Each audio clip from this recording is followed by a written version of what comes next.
Bridgetown Council meeting to order. First order of business is invocation.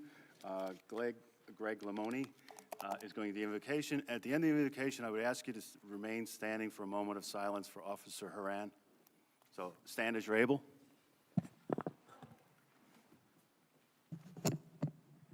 Thank you, I appreciate it. I'd like to start first by talking a little bit about Officer Mike Haran. He was killed in the line of duty on December 23rd, 2024. He was a father, a husband, a son, a friend, and much more to his family. He was a protector and a provider and an excellent example of what we should all strive to live up to be. His tragic death is grieved in throughout by his family, the police department, the community, and the nation. Officer Haran was hired in September of 2017 to start the 103rd Greensboro Police Academy, an outstanding officer who exemplified the professionalism and values that we expect from our protectors. Officer Haran was also a man of service. He served not only his community as a police officer, but also as a member of the United States Coast Guard since January of 2000. In his time in the Coast Guard, he served as a law enforcement officer, a tactical fast boat instructor, search and rescue operator for the safety and security of the United States. The loss of a man like Michael Haran rips hole in the hearts of his family, his squad mates, his friends, and the community. The city lost an excellent officer, the Coast Guard lost an honorable guardsman, but most importantly is his children lost a father, a wife lost a husband, and a family lost a pillar of strength. So our hearts are with his family during this difficult time. Sadly, the loss of Officer Haran is just another example of a senseless killing of a public servant. Much like the loss of a close friend of mine, Dale Nix, from this community who we lost last year. Sergeant Dale Nix was at the end of 2023. It's times like these that we must come together as a community, putting aside our differences, supporting one another, and certainly extending the love and sympathy and support for Officer Haran's family. If we could, let us bow our heads in a moment of reverence and reflection, please. We come from many backgrounds holding diverse beliefs and perspectives, yet we are united in our shared concern for our community and in the grief over the loss of a dedicated public servant. In this solemn moment, we acknowledge the weight of our purpose and the gravity of recent events. May we find within ourselves the strength to face our challenges, the wisdom to listen to one another, and the compassion to support those who are grieving over the loss of yet another local hero. Let us honor the memory of Officer Haran by recommitting ourselves to the ideals of justice, safety, and mutual respect that form the foundation of this community. As we proceed with the discussions tonight, may we do so with open minds and empathetic hearts. Let our words be thoughtful and our actions be guided by a shared desire for healing and progress. Together, may we work towards a future where all members of our community feel safe, valued, and heard. We now begin the town hall with a spirit of unity and a commitment to positive change. Amen.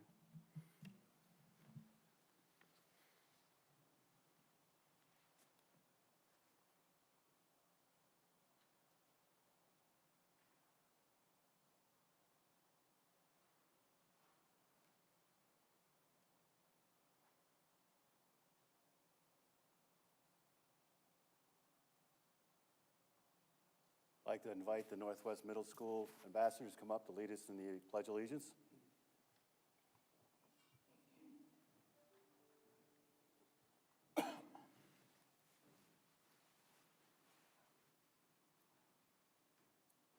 When you're ready.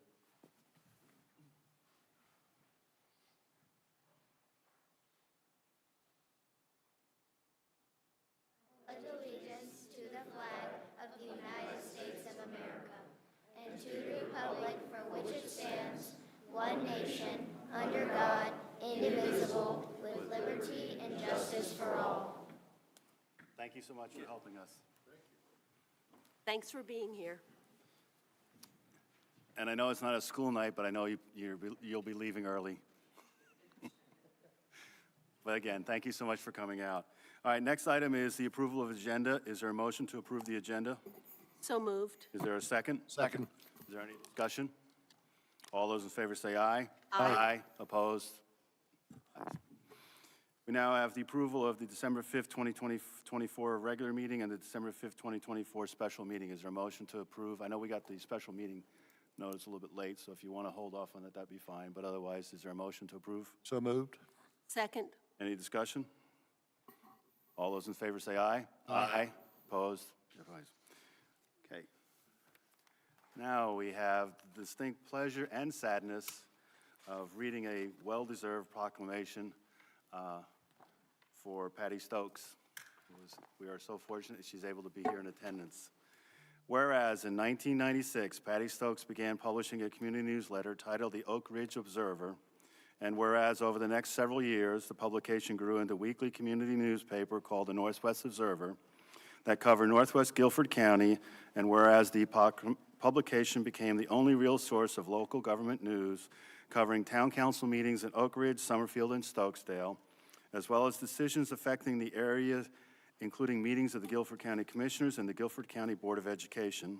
And whereas the Northwest Observer also covered every facet of local occurrences, including news, features, human interest, local events, area schools, residential and commercial development, elections, history, youth sports and accomplishments, calendar events, and crime.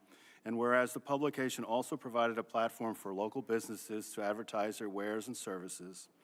And whereas the Northwest Observer provided a way for local residents to praise or criticize things going on around them, and was often a means of humor and amusement for its readers, who particularly enjoyed the grins and gripes section. And whereas the town of Oak Ridge used the Northwest Observer as a means to notify its citizens about town council decisions, upcoming public hearings, historic preservation efforts, and grants, and town-sponsored events including Music in the Park, Light Up the Night, Heritage Day, Canine Capers, Ridge Fest, Memorial Day, and Veterans Day observances, July 4th Kids Parade, and other events and activities at Oak Ridge Town Hall, Oak Ridge Town Park, Heritage Farm Park, Veterans Honor Green, and Farmhouse Community Center. Now therefore be it proclaimed that I, with all the members of Town Council, do hereby express sincere appreciation to Patty Stokes and the entire staff of the Northwest Observer for providing a means of sharing news of the town of Oak Ridge and the area for the last 28 years.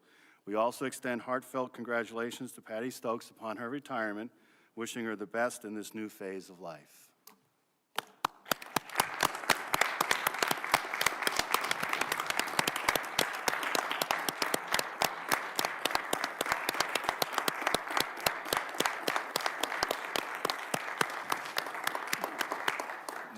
We're not done, Patty. I'd like to open up the members of council if they'd like to make comments. Mr. Greason, would you like to say anything? Patty, I wish you well in your semi-retirement. I hope you have good health, a lot of fun, and thank you for your service. Mr. Stone?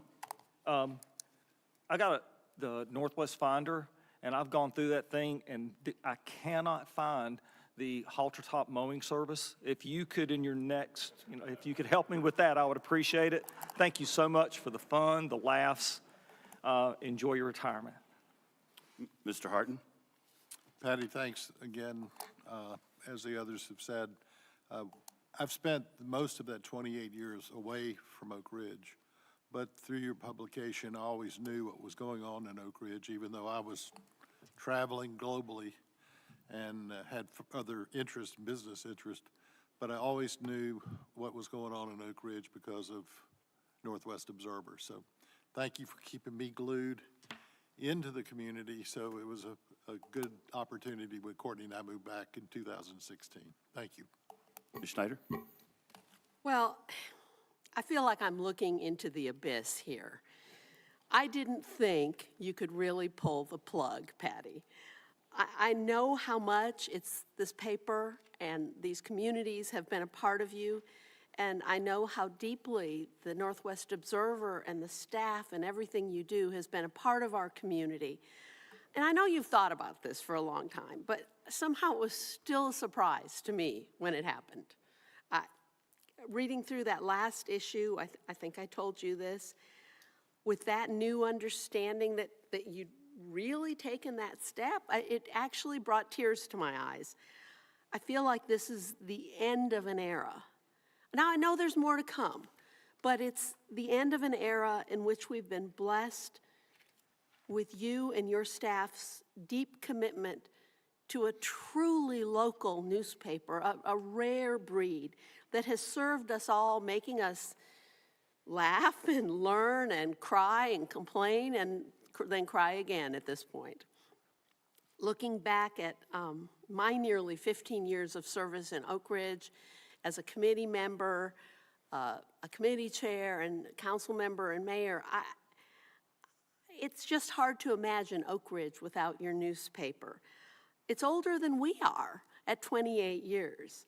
And suffice it to say that neither our town nor our Northwest community will be the same without all of you and the Northwest Observer. Every issue has been so chock full of information that even if you don't need it right now, you need it at some point, in my opinion, because I'm interested in everything in our Northwest community. We are really going to miss the opportunity to get the word out. You have made it possible for us to keep in contact with residents. You have fostered an engagement between local government and residents that is, we're going to have a hard time meeting that mark going forward. And I remember a merchants meeting many years ago when you showed us the old newsletters from the days before I was in Oak Ridge, before I knew anything about all this, and how it gradually transformed into the newspaper that it is today. So I'm going to miss all that, but I look forward to the new Connect to Northwest Guilford, but I will always miss the relationships, the commitment, and the connections provided by the uniquely local Northwest Observer. Thank you to all of you. Trying not to repeat, it will be a challenge to keep us as well informed as you did.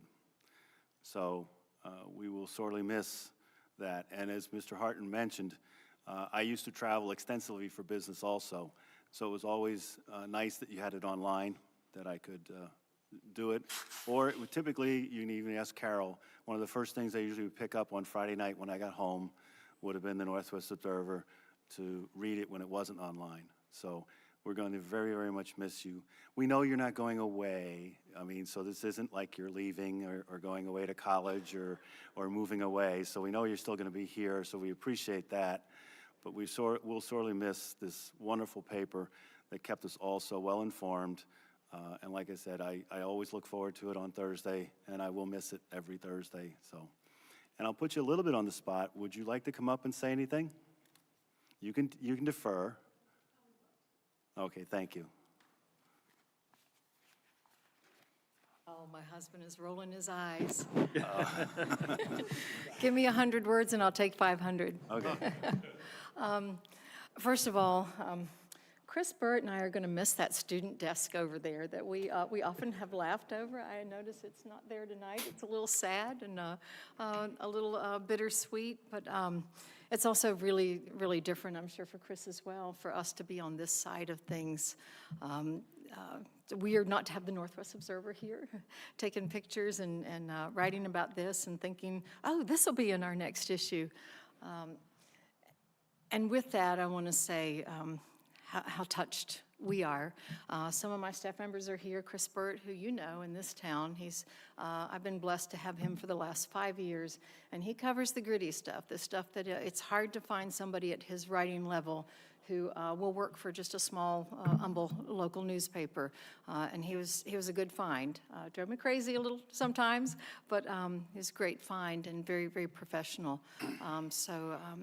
I thank you. I know you gave a nod to my staff as well, but I certainly wanted to make sure that that you knew, that anybody of the thousands, millions of people watching, that you would know it was not just me. Yvonne Truhan, who has been with me since I think the second or third year out of 28 years. As you know, we depend on her so much that last year we stumbled and fumbled when she was diagnosed with cancer and had to leave us for a bit. But she's back and she's healthy. I can't thank her enough for all the times we literally were elbow to elbow, and she put up with me. I think she was very grateful when we went to remote, so my elbows weren't jabbing her anymore. Laura Vanier, who was not with me the last year and a half, but was with me for many, many, many years, invaluable as an office manager, and then a marketing person, and then the many, many, many people who aren't here who were with us until the end, and then who at some point in our 28 journey were there, and they made their contributions along the way. So there were many, many of them. Obviously, a lot of reflecting at the end of a 28-year journey, but one of the things I just want to say is I never thought I would be somebody who would make a difference. It really wasn't in the forefront or the back of my mind. I started here in Oak Ridge because Oak Ridge was incorporating, and I was involved in the PTA, and that kind of overflowed in the community. And I just realized that people just didn't know what was going on. They didn't know about the efforts to incorporate and the reasons behind it. So I thought, well, if nobody else is going to do it, I will. So when people ask me, did you foresee what it was going to grow into? No. And if I had of, I wouldn't have done it. I would have felt very, very, partly not because of the obvious challenges, but also I would have recognized how ill-equipped I was to take on that job. But somehow, I hope I learned the lessons that I needed to. I certainly did learn a lot. It was hard. It was fun. It was rewarding, not necessarily in the bank account, but in many, many, many ways.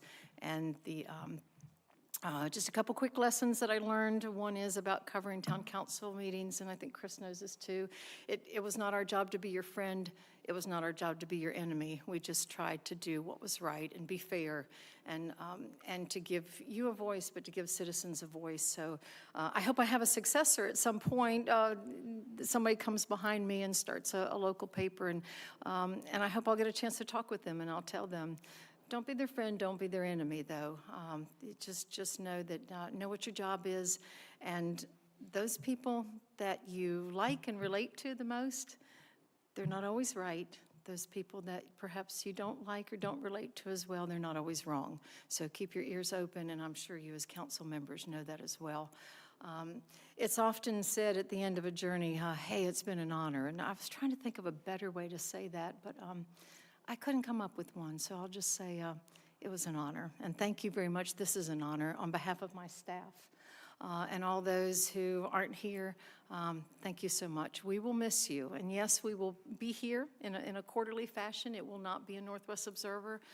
We're not trying to substitute that, but we will still be around. And we value the relationships we've had with you in this community. So thanks for supporting us. Would you mind a picture or two? No? Who's going to take it? Bring the people. Bring up your staff. Bring up your staff. Sure. Yeah, come on.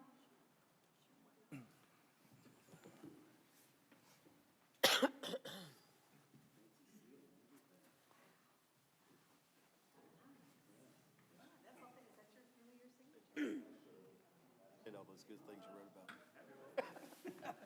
about. Both of those good things you wrote about. I'm so sorry. There's one person I didn't mention. My husband. My husband, behind the scenes.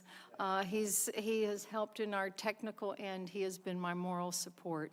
He financially supported me many years before I drew a paycheck, and then at that point it was still a modest one. But thank you. That's my husband, Leon, and I couldn't have done it without him. Hey, Leon. Yeah.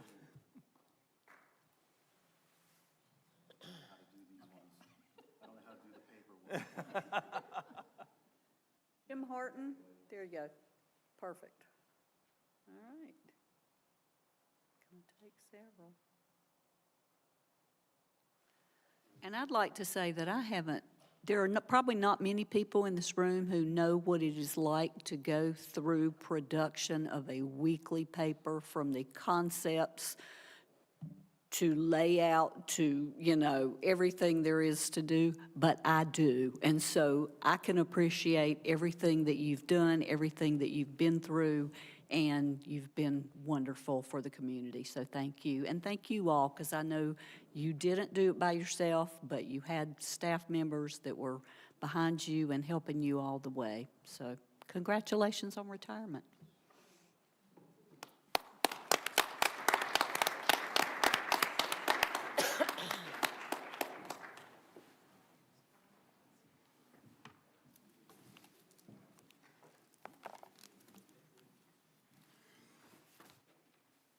Okay.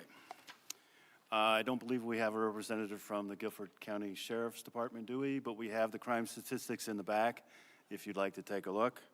Do we have a report from the Oak Ridge Fire Department? You're going to get a chief substitution tonight. Assistant Chief Sam Anders, Oak Ridge Fire and Rescue, 1829 Oak Ridge Road. The department is down on a wreck on Highway 68, as our lawyer can, and Bill also. So, and Mike's nodding his head as well. So they're tied up right now. One brief statistic, the department exceeded 1,000 calls in the calendar year of 2024. So we've been running quite heavily. One day in December, we actually had 8 calls in 24 hours, including a multi-car wreck and what came in as a structure fire, which thank God was not. But anyway, that's what's going on right now. Now, message we need to give you, I always seem to be the one that's here whenever a storm is coming. So some of you have heard my little thing on this. The storm is coming, okay? We've got great help. Guilford County Emergency Management sent notification today. They're going to activate the Emergency Operations Center tomorrow at 3 p.m. With the window open, they may open it sooner. Guilford County Emergency Services they're part of that.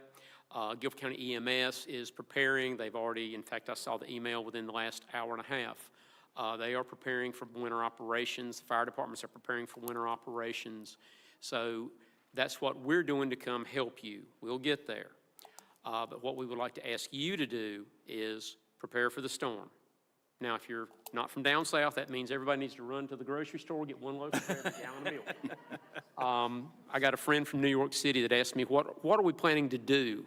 French toast, but we didn't get any eggs. He said, I don't know what it is about you guys, or yous guys. But anyway, seriously, make sure you got some food, make sure you got water. More importantly, if the power goes out, the ubiquitous old farm thing, fill your tub up with water and get you a small bucket so you can still use the toilet. Make sure that you've got some water in a pot or whatever. If you've got a gas-powered stove or whatever, make sure that you've got some water there that you can cook with some food. But most importantly, if the power does go out, please do not bring any kind of open flame heater, a gas heater, gasoline and kerosene heaters inside. They give off carbon monoxide and it can kill you. Please do not run drop cords all through the house to heaters. If you've got an electric heater, plug it into an outlet. Running it through drop cords increases the load and can start fires.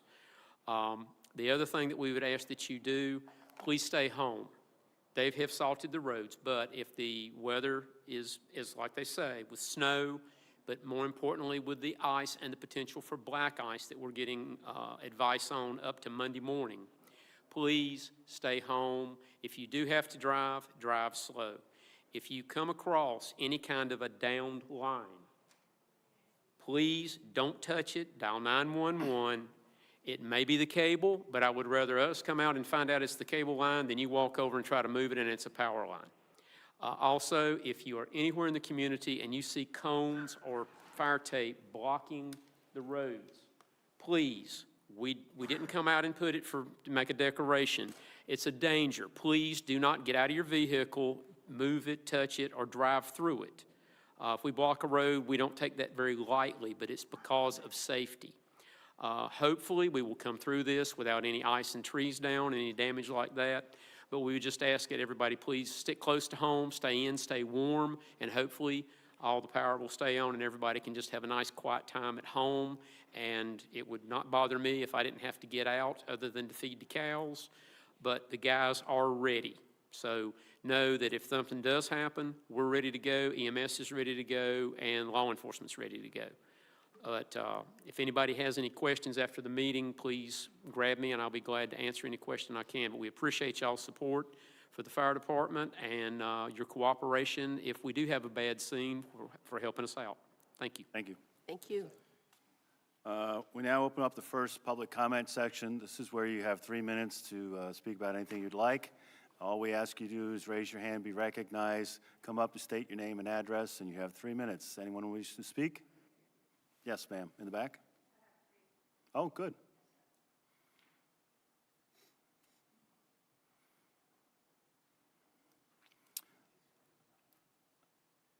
Like I said, just each one of you, please, your name and address, and then you're free to speak.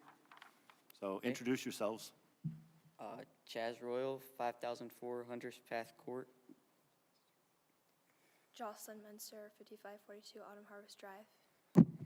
Aditi Thondapu, 7445 Joseph Creek Lane. Thank you. And the floor is yours. Whoa, sorry. Good evening. We are student ambassadors from Northwest Middle School. We have adopted Ashe County Middle School to support recovery from Hurricane Helene and have gathered donations to help those affected. Many students and staff at Ashe County Middle School lost everything in the hurricane. Multiple clubs at Northwest, including FCCLA, FBLA, student ambassadors, and the cheerleading team, united to assist under the direction of Ms. Cowie and Ms. Minner to help those in need.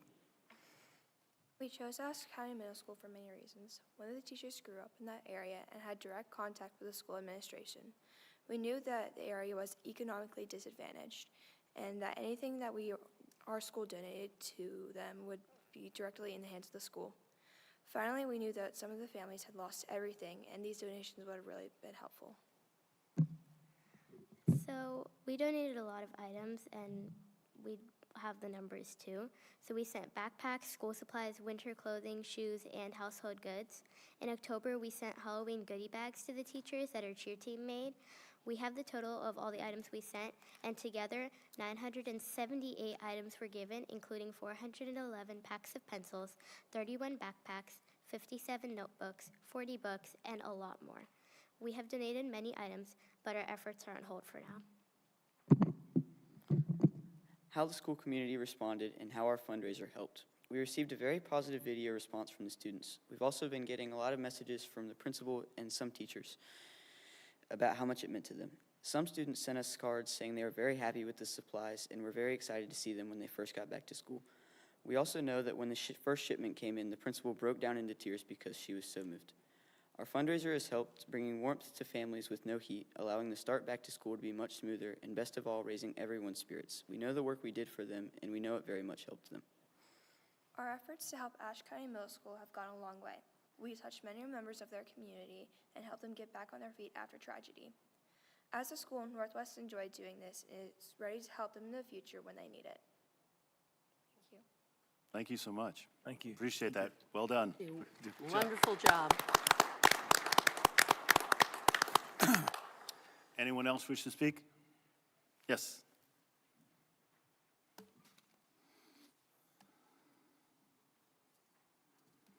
Good evening. Philip Southern, 6409 Hollow River Drive. Go ahead. Okay, thank you. For those of you that have not met, I'm the incoming president of Oak Ridge Youth Association. I just wanted to say a couple things as I am now 9 days into this position. I do want to thank the town. I want to thank town council and staff for what you've done for us. I've been with the Youth Association for 5 years. Of an association that has been around for 35 years. And we are what I would consider the envy of our local communities. And I think that's in part to what you've done for us when it comes to facilities, your staff, your services that you're providing, and what we are doing through programming. I think that partnership is what has grown to us being a 9-sport organization with hundreds and hundreds of volunteers, with tens of thousands of community service hours that are happening each year. So I do want to thank you for what you've done for us. It has been very important. I do have a couple of asks. The first one is be patient with us, right? Like I mentioned, we're comprised of hundreds and hundreds of volunteers, tens of thousands of hours, right? The second is be patient with me, right? As the president, I am one of those volunteers. And I say that rushing from coaching a middle school basketball game to be here tonight so I could speak in front of you. The third thing I'll ask you for is to fight a losing battle with us. And that may sound like a strange thing, but that's what we're up against. That losing battle is time. Time to spend with our kids. Time for one more practice. Time for one more round of hitting, one more round of shooting, one more life lesson, one more smile, one more deep conversation. That's what we're up against. It is a battle we are going to lose, but it is a battle we will continue to fight against time. We always want more time with our kids. We always want more time on the fields. We always want more time with them to spend as time is fleeting with them. Your services, your staff, your facilities, they absolutely help us fight this battle. So please help us continue to fight this battle. I'll also say well done to our students. I think I picked a good night to come. That's a tough act to follow, but well done. Thank you for being here tonight. Thank you. Thank you. Thank you for all you guys do, too. Thank you. Anyone else wish to speak? Yes, sir.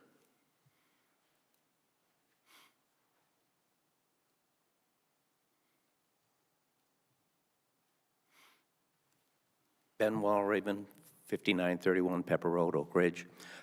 Just want to kind of follow up on the old business area consideration approval of request to record all committee and public meetings conducted by the town. You've had a couple of months to think about this now and the ramifications associated with requiring that unnecessary recording, seeing as the meetings have stated formats and all the committees follow those formats. And being a volunteer in the town, I'm convinced, and we actually have evidence in the Special Events Committee, that if you record, we're going to lose volunteers. So please take that into consideration as you ponder this issue. Thank you. Thank you. Anyone else wish to speak? If not, we'll close out that session. We'll move on to old business, consideration approval of facility fee schedule and farmhouse community center policy. We've received the changes back from the Parks and Rec as requested last month. Is there a motion or comment that we'd like to do on this?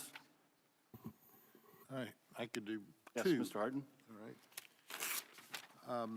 I would like to move that we approve the revised policy that's been brought to us tonight. We asked for patience from the Park and Rec Committee, but I ask that we approve with the following amendment, and that is with the expectation of a review of the farmhouse usage data 6 months out from opening and 1 year out from opening.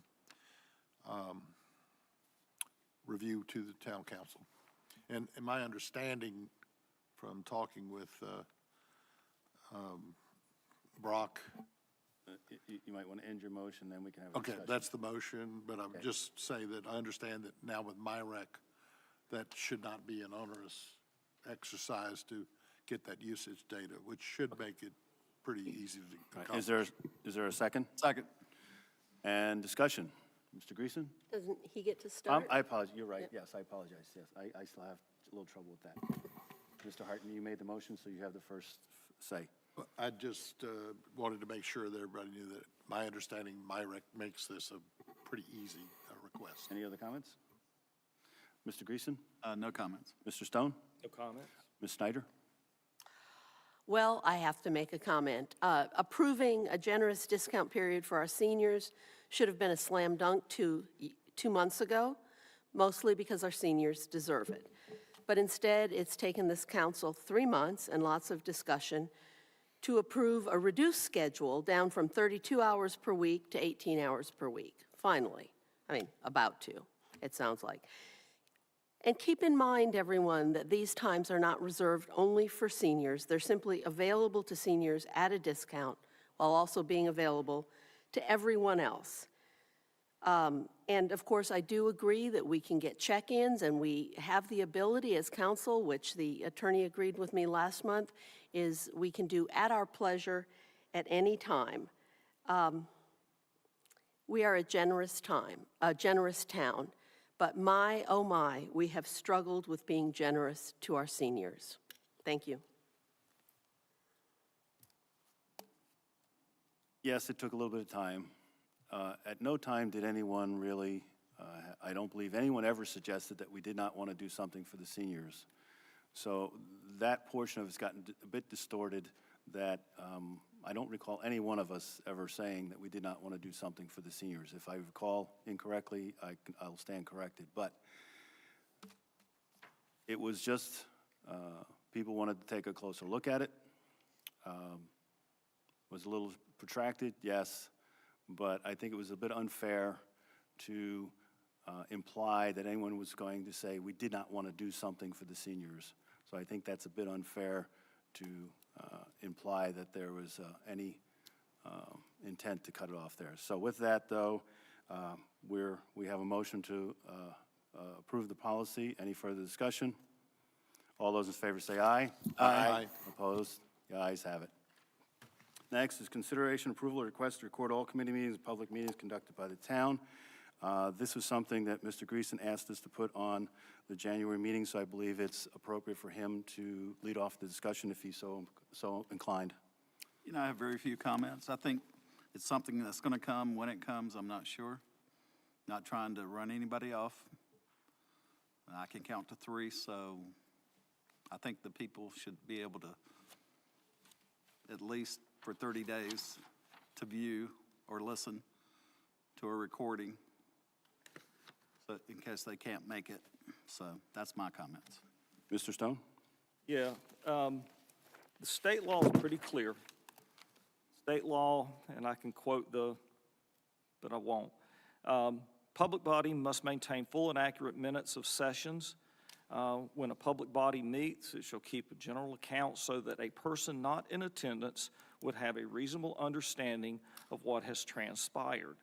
Such accounts may be written narrative or video or audio recording. Such minutes and accounts shall be public records within the meaning of the Public Records Law. So, and I'm like Mr. Greason, I can count to 3, but the reality of it is the majority of this council has stated openly that they want to expand the accessibility and the transparency to the citizens that have physical limitations or personal or business or community commitments that would prevent them from attending. There's been comments by people about if you want to know what's going on, then you talk to a committee member. That's absolutely backwards. The citizens should not have to go and find out if there's something being discussed that is important to them. And that was the intent of this process. There are documented instances where our committees have failed to comply with the state law, but I'm not going to go through them tonight. And it's not a criticism of the committees. It's just the fact that we can do better at informing our citizens of what's going on.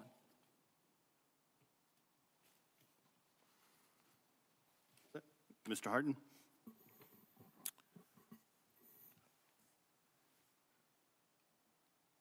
As far as recording, I don't have any problem with them recording us and Zooming us as an elected town council. As a former member of many of the committees that this town has, I think that they're expected to have written minutes, and I think that's substantial enough. I know that when I join committees, first of all, you don't have the inherent knowledge, so it's a little awkward, and it's awkward in participating in those committees at first. And I think having recordings would interrupt the free flow of ideas of that. I think we've heard that from most of our committee chairmen and from many of the committee members. So I remain, as I have been for the last few months, against recording of committees that are not required to be. So I echo what Mr. Walraven said earlier. I don't see the reason for it.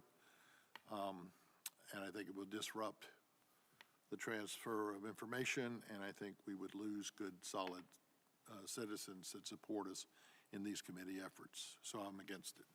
Ms. Schneider? Well, I mean, this remains a bad idea that nearly everyone on our dedicated town committees has actively opposed. The operation of our committees is indeed guided by state statute, and having a full accounting of what has been transpired means that you record all actions taken not every word that was spoken, just as a clarification. But committees are also guided by the goals of the committees, not by the demands of individual council members, because our committees, although usually most of them are advisory to council, they don't serve council. They serve our community. And importantly, not a single resident has asked for this kind of recording. Although talking to committee members is one way to do it, there's no shortage of ways to learn about what's going on our committees. All of them are open to the public with minutes and contact information, staff members who are knowledgeable. So let's focus on engaging even more with our residents in town government rather than sort of adding new strictures. Thank you. Thank you.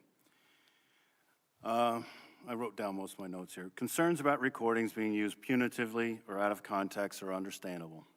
However, it's important to recognize that recordings create a valuable resource for building trust and ensuring that discussions and decisions are accurately reflected.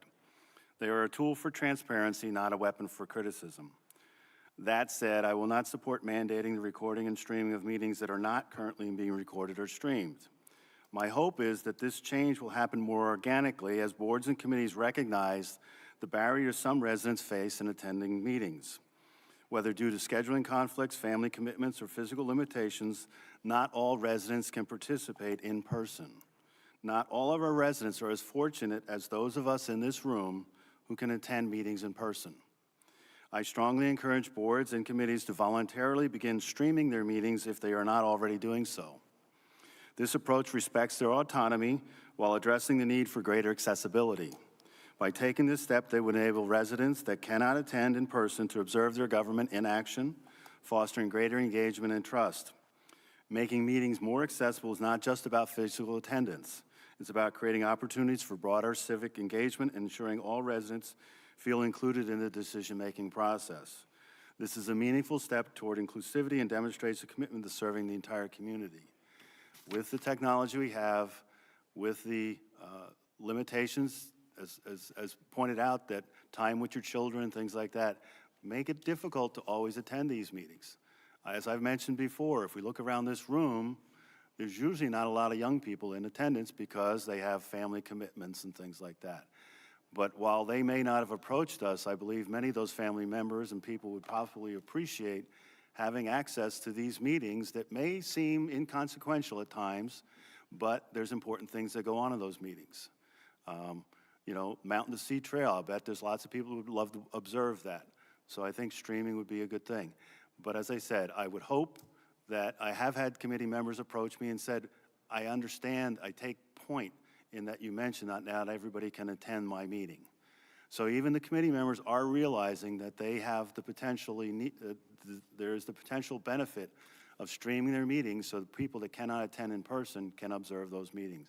So I would hope that at least it would happen organically, but at this time I'm not going to mandate it. Further discussion? Mr. Mayor, I make a motion that effective Monday, January 13th, 2025, all meetings of the town's committees as well as other public meetings conducted by the town will either be audio recorded, if that's the current practice, or live streamed for meetings not currently audio recorded. Further, committees not currently recording meetings may opt for audio recording as opposed to live streaming. Was there a second? Second. Discussion? You made the motion, so you can lead the discussion. Mr. Stone? No further comments. Mr. Greason? No comment. Mr. Harton? I think I've said what I already. Ms. Schneider? Still a bad idea. No comment. The motion's been made. No further discussion. All those in favor say aye. Aye. Those opposed, nay. Nay. Nay. So the motion fails 3-2. I don't believe we need to make any other action, do we? Because it would just be status quo. So there's no further action on this at this time then. Thank you. New business. Consideration approval of 6-month extension of the 2024-25 Parks Usage Agreement with the Oak Ridge Youth Association. What we are considering is basically trying to get onto a 6-month schedule. We are looking at other approaches to the usage agreement. Those have not been formalized yet, so there's not much detail there. The Parks and Rec Department has made a request that we up the stipend from 15 to 19. Is that correct, Mr. Bruce? That's correct. The version in your packets was what came out of a working group prior to an analysis that was presented by ORYA to the Parks and Rec Advisory Board. That analysis requested a $19,000 stipend request for the spring of 2025, and the Parks and Rec Board recommended approval of that request. Okay. Is there a motion to approve the existing So agreement? or ma- this agreement is not correct. Well, it is correct with the recommendation that we increase the 15 to 19. Okay. So it isn't correct. We would have to approve this agreement with a change in the stipend amount. That's exactly what I was going to mention, that basically, the existing agreement is the existing agreement, which is 15. Parks and Rec has made a recommendation that we modify the agreement to make it 19 for the period of the agreement. So we either can approve it with the 15, or we can approve it with modifying it to make it 19. Well, the problem I have is I don't understand what's the difference. What's the reason that they're making that? This I can approve, but I don't have the clear understanding of why it's moving from 15 to 19. Would That- you like? That wasn't yes. there this afternoon when Yeah, we read through it? Actually, we have a representative of Parks and Rec. Could you maybe give us the reason why you're recommending to us why we should increase the stipend from 15 to 19? Certainly. Adrian Eckernod, 5679 Timber Trace Way. So that was presented at the meeting, was the first we'd heard of that. It was presented by ROA to increase that. See, I have my notes here. So we had much discussion on that. We voted and ultimately decided to make the recommendation for the increase of 16 with the understanding that that does not guarantee that the renewal, a new contract, because this is only for 6 months, so the 12-month one would have been 30. That's how it has been in the past. So if this was a 6-month, it would have been 15. But by increasing it to 19 for them to work with the new president and the new leadership they have at ROA, but that does not necessarily guarantee that the next contract would be that continuation of an increase. So we could consider giving a less amount on the next extension for the contract, so it's still only 30. So it still keeps it in line. It's still less than the 30 that we've normally agreed to. They're basically just asking for more of a credit right now as they're trying to get the organization kind of in check. There was a lot of discussion on that with us, but we kind of landed on the recommendation being that it's still less than the 30. It just kind of gives them that much more here in the spring for us to kind of figure out new usage, new fees that might pertain for a new agreement. If that gives any clarity, I know there was. Well, it sounds like what you're suggesting is you're supposedly borrowing from Yes. a possible agreement in the future that may or may not exist. They're asking for an increase off the board, but that conversation can be had with the new contract that'll be discussed during the 6-month period But while we do this temporary extension. As Mayor Kenneman said, we've been asked to also look at alternatives Yes. past this 6-month agreement at 15. And I guess what's confusing to me is, again, I mean, I've read through this several times, but again this afternoon, and I'm reading words or numbers that are 15,000, and I hear something different in here. I don't appreciate not having the heads up from wherever it should be coming. I'm fully supportive of this document because, as I understand it, we have not agreed to, all we've agreed to is extend this to get it tied into our fiscal year. So it's an assumption that there's an agreement in the future which, based on our meeting earlier this week, may or may not be forthgiving. So I'm okay with the agreement that I have in front of me. I'm not necessarily in agreement with the 19. I can state that there was, I have it in my notes here from my board report, there was much discussion, and we definitely need greater clarity is needed for a new contract in regards to ORWA's coordination and with the town park and the fees and the collection of those. Can I ask a question as well? Oh, sure. I don't know if I missed this, but I know that Randy Collins presented to you, what was, and they asked for 19,000 going forward, but what was his rationale coming out of ORYA for the increase of 27%? We didn't know of the increase until that night when it was presented to us as well. So we were coming expecting just to approve it as you see it right now, Councilman Hartman. So the recommendation from ORYA was they're, I guess, behind on financially on some areas with the new leadership, new president, and other individuals. They're trying to get it better organized. There's been some kind of miscommunication as far as the uses of the fields and other areas to where we're trying to make sure they have the proper funds. They are definitely exceeding the funds. We have a lot of questions as far as how much are residents and non-residents, and there's a lot of questions about those fees that's kind of really what drives a lot of it. There was a lot of conversation with that last year when we came to this current contract we have now.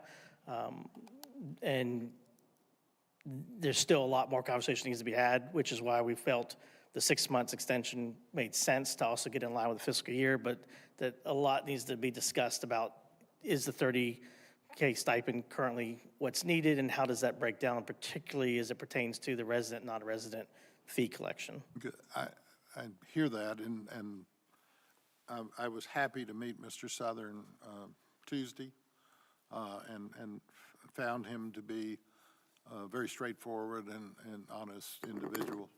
I still, in my opinion, and I think by now everybody knows I'm kind of a data-driven guy, and I like to see the reason and rationale presented differently. So I repeat, I'm fine with what's here at 15. I don't think I have the understanding for the additional 4. I'm not saying that's not the right thing, but I think for me as a councilman, that's a surprise, and I think I need to see more clarity on that.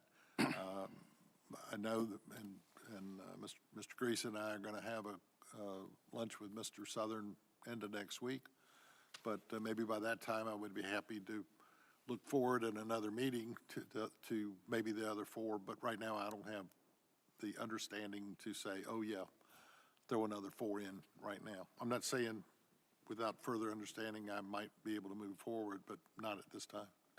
There was definitely, I'm sorry. No, go ahead. There was definitely a consensus among the Parks and Rec Board that we wanted the same clarity you're asking for, and that is not available, that was not presented to us. Okay.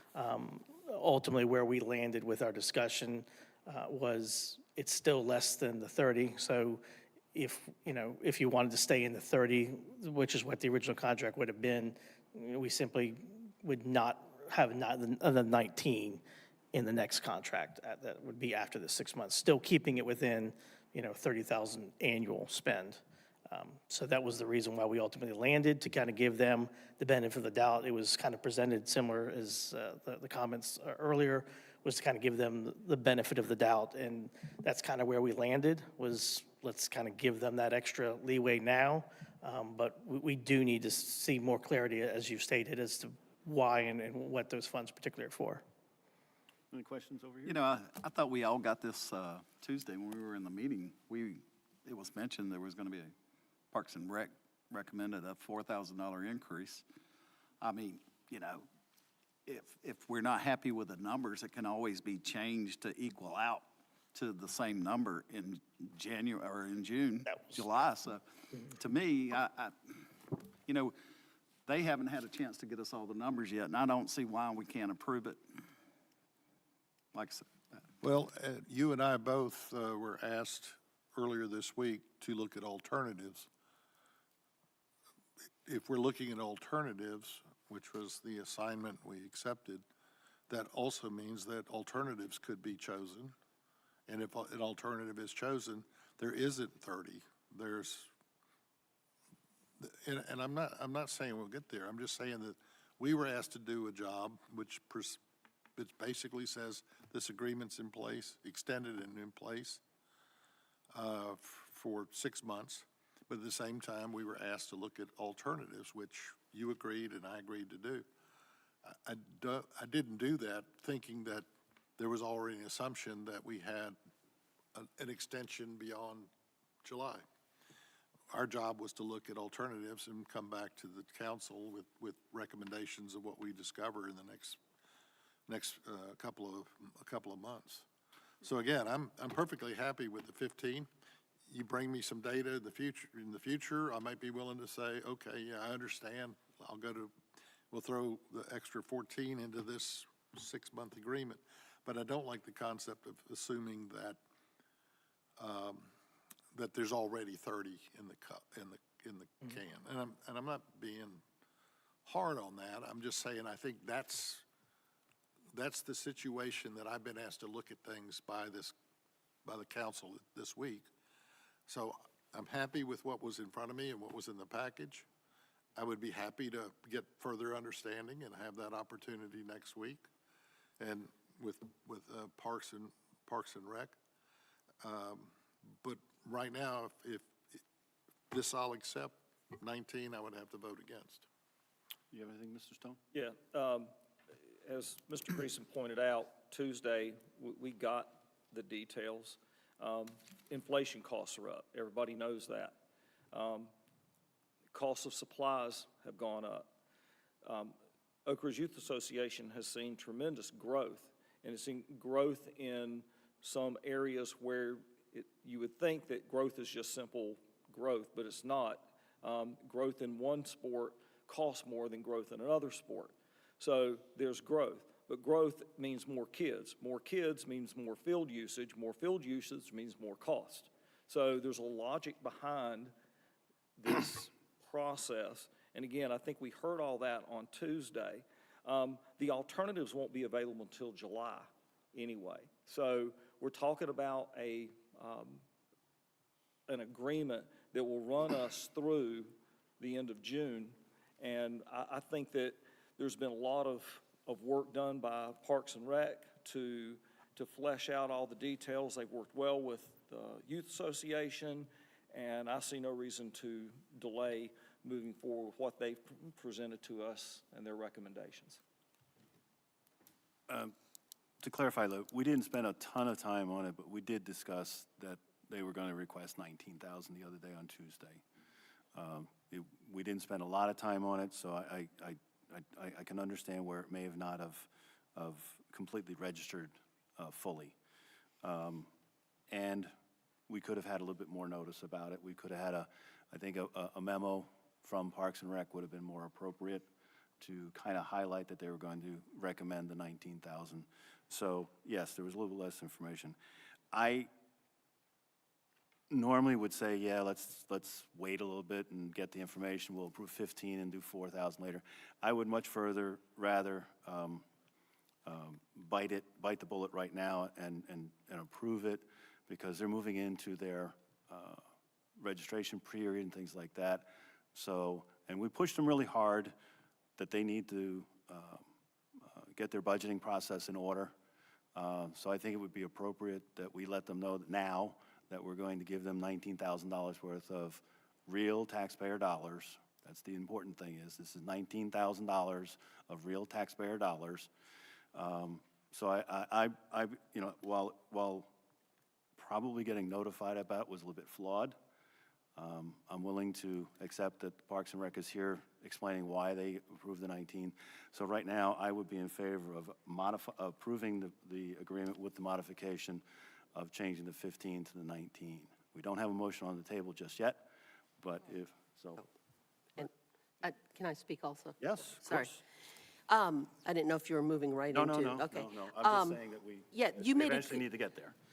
You made a good point that this is real dollars, and I don't have any more questions for you, so I don't know if anybody else does. These are real dollars. The town has committed $30,000 every year for the last 5 years to ORYA, happily to support this partnership that you spoke so eloquently about tonight, in addition to just an incredible amount of staffing and materials and turf management and everything else it costs, and the millions of dollars it costs to build these fields. But I'm willing to support this request for a few reasons. First, I do appreciate the time and care that Parks and Rec took to discuss it. I'm happy that you were here to say more about that. I actually asked for a copy of the draft minutes from Parks and Rec today so that I could get a better view of that. And yeah, probably we needed a memo in our packet, but you know, nothing's perfect. I do understand that ORYA's request is based on continued program growth. It's not incredible growth, but it's growth in certain areas that, you're right, have an impact. Secondly, we know that ORYA is in a financial crunch. You know, they've proposed a payment plan for the funds that they owe, the $12,000 they owe the town from last season that they collected in non-resident fees. And the town council has agreed to reconsider in a few months the additional $7,000 in field use over and above the last stipend. So this is a tricky situation for a new president and a new treasurer to be dealing with. But working together with ORYA, we hope to resolve the payment of these amounts soon. In the meantime, I'm happy to fund this sort of accelerated payment schedule with the understanding that if we continue with the same usage agreement structure, that we may determine that the fall period would be funded at the corresponding $11,000, although you know, that isn't set in stone at this point, for the total of $30,000 annually. But that's if we continue with the same structure, and we've got more talking and more thinking to do on this subject. Thank you.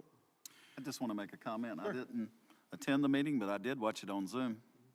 So that's not digging at anybody, but I watched it on Zoom, so I was aware of it.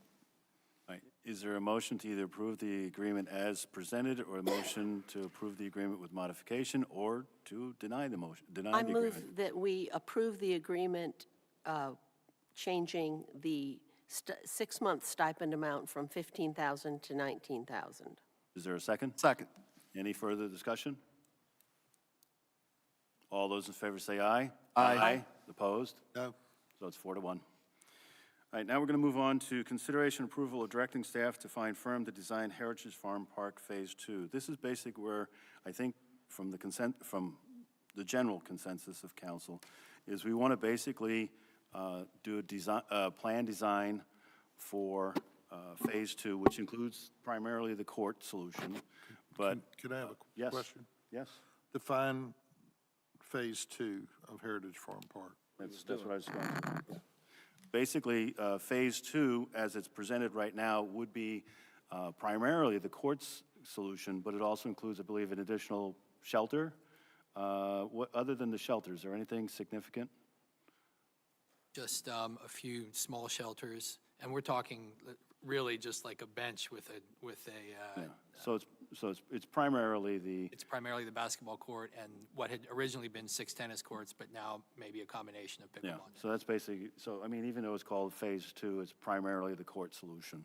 Okay. So the advice I give is that while we want to move as quickly as we can, I know people are anxious, I believe it's important that we come up with a plan that I have been saying meets Oak Ridge quality standards for design. And we also, even though we may not elect to take advantage of grants, we should put together a plan that is eligible for grants so that when we have the final plan, we have the option of looking at grants. We may not look at grants, but we have the option of looking at grants. But if we don't do it up front, we're not going to be able to apply for grants. So that's where I'm starting from. Mr. Greason, would you like to start the discussion, or is there? I fully support it. I'd like to move on with it, and that's all I got to say. Mr. Stone? Yeah, I'm absolutely in favor of moving this forward and moving it forward quickly. We drag our feet on way too many things, and this one's important. We've heard from the adults in the community that say there's not things for adults to do in the park other than walk. And so this gives us the opportunity to have 2 tennis courts, 8 pickleball courts, and a basketball court. I'm not quite understanding the design engineer thing. We already have design. The only thing we have to do is change from 8 or 6 tennis courts to 2 tennis courts and 8 pickleball courts, because the basketball court doesn't change. It all fits in the same 128 by 120 footprint that we've already got a design for from McGill. So again, whatever it takes to move forward and move forward quickly, I would ask that we even look at the design build process the state of North Carolina allows us to do to further increase the opportunities to move this project forward. So whatever it takes to move the project forward, let's do it. Mr. Harden? I'm in agreement that we should be looking for opportunities to advance the court solution, which is the way I think of this. That's why I always get confused with phases. At the last year's capital improvement plan, these courts were out, correct me, but 6 years out. And I'm okay with looking for ways that bring those things forwards. That could include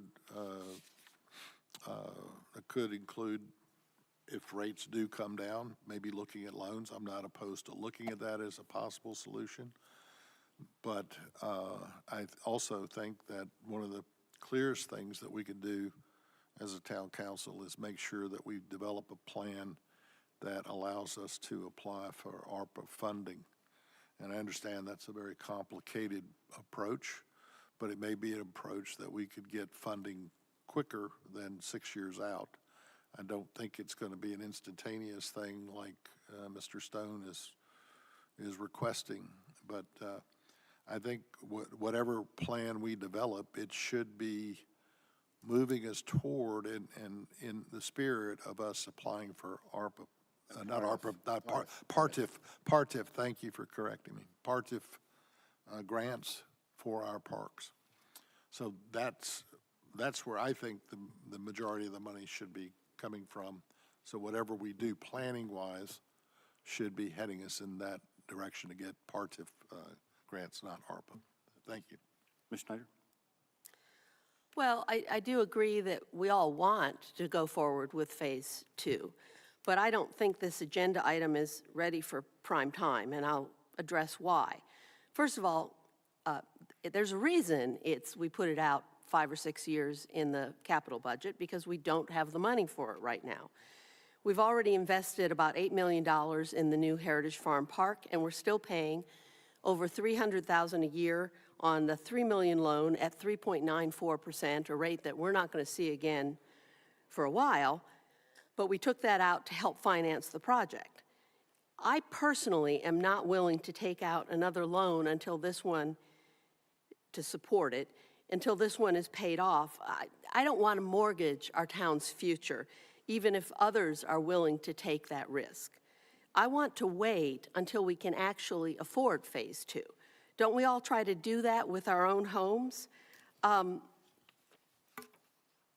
We won't even have a picture of what our future finances are until we get the bids back for the water main, an approach that this council previously agreed to unanimously. At that time, we thought we'd get the bids by about February, but at this point, it probably won't be until early summer. I would also want to make sure that, you see, I don't want to look at this just Phase 2. I don't feel like we can look at this without looking at the other projects that are on our plate, like completing the boardwalk for the Veterans Honor Green, high priority for me, finishing the Town Park entrance master plan, both small-scale projects, but they need to be finished. On a larger scale, I want to make sure that we preserve the funding that we've already prioritized and allocated in our capital budget for our portion of the intersection improvements and related pedestrian sidewalks, as well as the water main that I've already mentioned, and the next phase of water expansion, which will bring water to the town core, estimated at around $2 million. So we can't afford phase 2, the court solution, at this time, which means there's no point in fast-tracking it. But I also don't think we have a clear scope for phase 2 to give to staff, and this has to do with the grants. We have the opportunity to seek recreational grants like Part F for phase 2, but to take this approach, what we need to do is to direct staff to research those grants, because I don't think they know what our scope is at this point, and find out what we would need to do to be eligible. For example, for our last Part F grant, we had to do community surveys and outreach. Would we need to do that again, since we would be changing our park master plan to potentially mix in pickleball courts with tennis courts? How exactly, Mr. Stone said he has a way to do it, 6 and 2 or whatever it is, but we haven't made that decision. How do we make that decision, especially with community input? What kind of surfaces are best to use? We need community input and professional input. And how do we get that input? Whichever way we go, I want a thoughtful, and to make Mr. Harton happy, a data-driven way to make these decisions, not a dead heat rush to spend taxpayer money for a hastily developed project. I've also heard that there are possibly grants out there that incorporate ADA access. Staff would need to research what that might entail. So I'd like to make a motion that we direct staff to conduct research on potential grants and their requirements and report back to us in a month or two before we rush into telling them to go look for a firm to hire. Because if we can get a grant, and yes, that might mean waiting a year or so, since the next Part F grant application that we could apply for is in March of '26, for example. But as a part of that, I want to see us gather data and guidance from Parks and Rec and from Finance. I think that's the way to make sure this project meets the high bar that we've set with every other project this town has taken on, something that the mayor alluded to. Thank you. While I share several of Ms. Schneider's concerns, I believe we can direct staff to accomplish most of those things by clearly articulating what we're looking for is a plan design. And we've done this in the past where we have engaged a firm and we've tasked that firm with the additional requirement that the designs are compatible with Part F grants and other grants. So I don't see the problem with engaging a firm to say, look, we want you to plan and design a court solution, and I agree. Is 8 courts appropriate? It's a number we've come up with. Whether or not it's the right number or not, I don't know.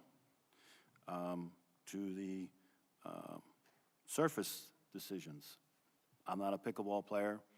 I've seen courts made with asphalt. I've seen courts made with other materials. We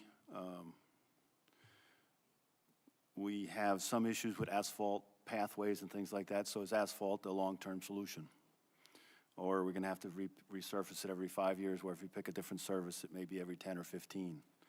So I think there's lots of questions out there, and that's why I don't want to rush it either. That's why I think we do need to take a very deliberative approach with it and task whatever firm we engage with clear goals and saying, look, we understand that for Part F, you definitely have to do community outreach. So I definitely want to plan that when it's done, we are in a position that we can have a good chance of applying for grants, and those people would say, hey, we like your design. Your design was well thought out, you got good community input, all that kind of stuff, if that. So I think we can do that as part of that. But that's why I think it'll take some time. Staff is going to have to do some research. Staff and Parks and Rec is going to have to do some research. Then they're going to have to figure out what firm to engage with.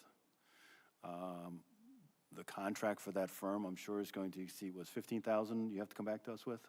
So staff's going to have to come back to us with a proposal from somebody to say, look, this is what it's going to cost you for the design. And then we'll have to approve that. Then the firm's going to have to put together a design, and Parks and Rec is going to have to look at that. Parks and Rec will have feedback back and forth. So if we're going to do it right, we're going to do it right. And do it right, it's going to take time. It's not something we can just slam in there. And if we did design build, we still have to set a budget. So to do design build, we're going to have to find money first. So we're going to have to say design build, because you have to give the firm a budget. You're going to say, hey, look, we're willing to design build this, and we're going to give you $800,000 to do it, or somewhere like that. Now, they may come back later with design build and say, well, we can't do it for $800,000. So either way, we still have to figure out the money. So that's why I'm more in favor of moving forward with a planned design that that staff will take their normal deliberative approach, which may take more time than we'd like.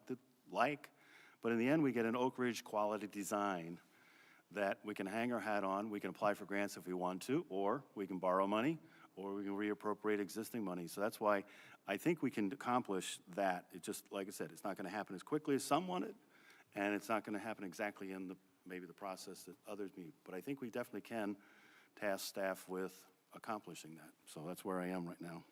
Can I make a comment? Sure. From what I understand, Veterans Honor Green Phase 2 is already funded. Is that not correct, Bill?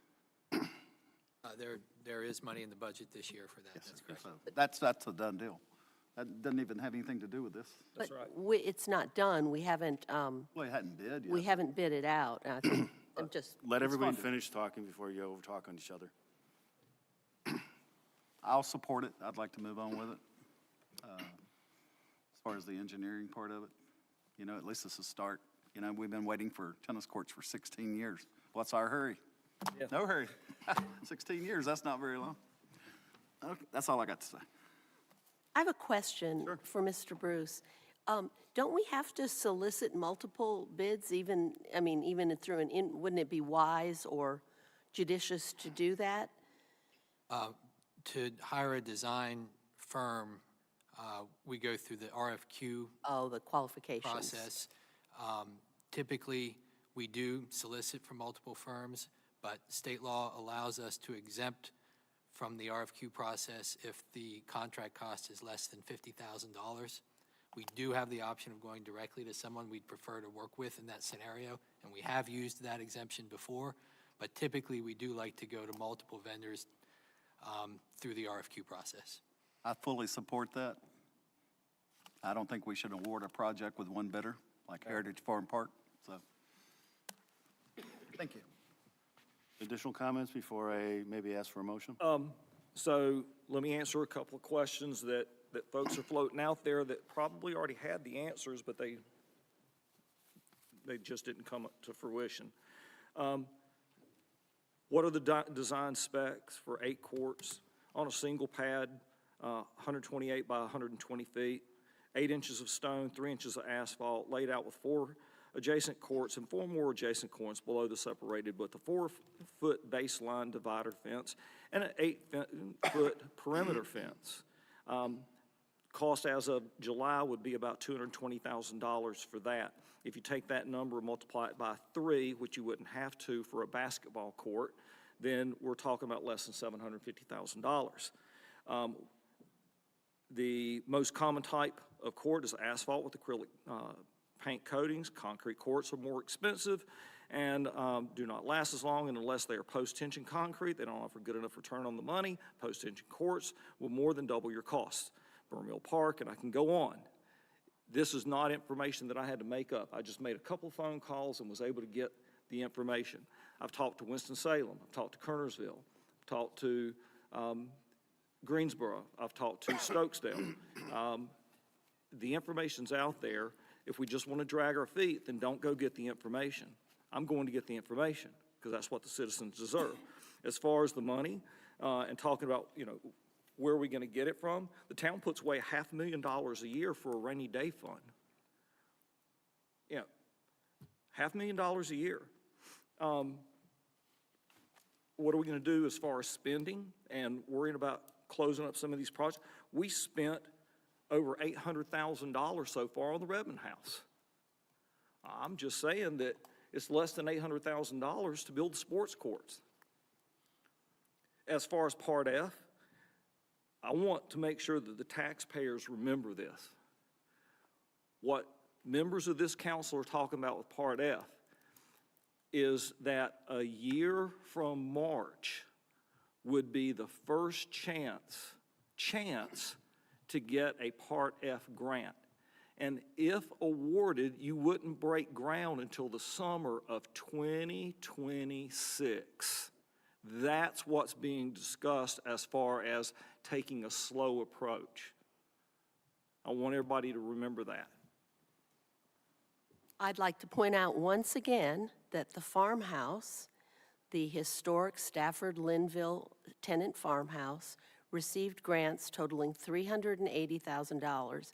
That's a great marker that we probably won't be able to meet with this house, with this project, but I would certainly like to try to get grants, because a Part F grant, for instance, is an imprimatur of excellence as well as funding that could make a real difference.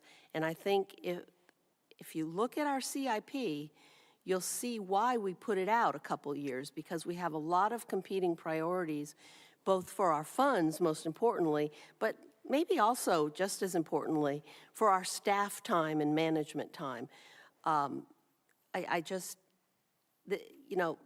We can't turn on a dime in a town. I know, in our house, we can make a quick decision, and we can maybe make a quick decision to take out a loan, but even when I've tried that, it never goes as quickly as you think it should. So I think it's realistic to say that we can construct phase 2 within a couple of years. It isn't a 6-month project. It isn't even a year project when you consider hiring a firm and finding the funds for this project. And to some of the points, I understand that there are any number of existing courts out there that we can look at and say this is how they built them. But regardless of whether or not it's that we know that we need 4 inches of this and we can do it with asphalt, we still need to put it down on paper with specific dimensions, specific lists of materials. I have talked to a couple different people with pickleball. They're not all in support of asphalt. So I think we do need to go through a period of examination to see if that's the most appropriate surface that we want. I believe as part of that, the design firm also needs to consider noise. When we visited Jamestown, one of the reasons they said they are not going to do pickleball is because of the noise. Now, they have a unique situation. The noise would be next to a golf course. So it's unlikely that the golfers would be appreciating the noise. But we do have, those courts are going to be right next to an ADA-compliant playground. Have we thought about the noise that's going to be generated by the pickleball courts when you have children that may be, I can't think of the right word, where they're impacted by environmental sounds and things like that. There's a better term for that. So those are the things, some of the things that we need to address. And I would think that as a design firm, they would be able to address some of those issues and say, well, this is how you deal with it. Now, maybe as simple as just requiring quiet paddles. There are quiet paddles out there, and there's different balls out there that can be dealt with. But these are what appear to be little issues that, until we engage with a professional design firm, we may not think of.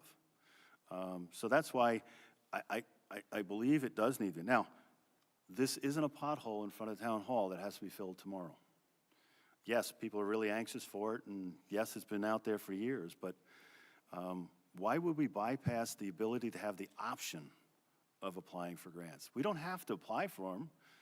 So when we get the design, when we're done with the design, we can look at that design and say, hey, do we want a grant for this? No, we don't. We'll borrow some money. Or magically money appeared. It gives us the option. And this is taxpayer money. I realize all the all the grants are taxpayer money. But Part F grant means that we can get some money from a broader spectrum of taxpayers. I realize we need to be very respectful of that money. That's why I don't treat it as just magic money, but still, if I have the opportunity to get some Part F money, I'm going to take the advantage of it. So if we have a plan that's eligible for grants, we have the option. Without doing that work, which maybe it will extend the design phase a month or two maybe, or I don't know how long, but it means that we have the option of applying for a grant. So why wouldn't we take advantage of that? I believe, like I said, until we get the real design, we can't really picture exactly how things are going to cost and stuff like that. So what I'm just saying is that we just get the design together. When we have the design, we then can start talking about how we're going to finance it. But until we have a design, we can't even talk about how much it's going to cost because we really only have anecdotal data right now about what it might cost to put into, because what about the fencing? What about lights? What about the surface? What about the tennis, basketball courts? Are we going to put in that? So, I mean, we have all these ideas. I've looked at my brother's tennis courts and pickleball courts, so I've seen the different options, but like I said, I just think we should right now say, look, let's not worry about how we're going to pay for it at the moment. Let's put a shovel-ready design together, and then think about how we're going to pay for it. Can I ask a Yes, question? sure. Just quick, it won't take Yeah. a second. Part F, is that federal or state? State. Do you think we're going to get any state money after Western No, North Carolina? no, or the mountains? Part F grant is funded separately. It's funded, it's a trust fund. Okay, Yeah, okay, I so- didn't know that. Yeah, so no, it's, So that's, Right, we probably won't get money from representatives, you know, that's not going to happen. But some of these preservation, park trust funds and some other specially funds directed toward recreation are possibilities. And in the past, you know, we've gotten minor, the minor's not the right word because it's significant, but the county commissioners have contributed funds at times too, which may be not huge amounts, but, you know, $50,000, $75,000, $100,000, still $50,000, $75,000, $100,000 is not coming from our fund balance. It is taxpayer money, it does come from our taxes, but it doesn't come directly from our fund balance. So that's where I am, but I'd like to draw this to a close if we can. If there's further conversation, please, I'm not going to stop you from talking, but I'd like to say I think we're going over a lot of the same territory, and as you know, I can ramble on forever. Okay, so as far as the noise issue that you brought up, Mayor, did we not think that basketball or tennis was going to create noise? The noise from pickleball is at a much higher decibel, and it actually is leading to there's significant concerns with pickleball players having hearing loss because of it. So it is a significantly different decibel level, and it is a different tone. So it's much different than basketball. It's much different than tennis. maybe we should just look at the original park and put it over there. That may be something we have to consider.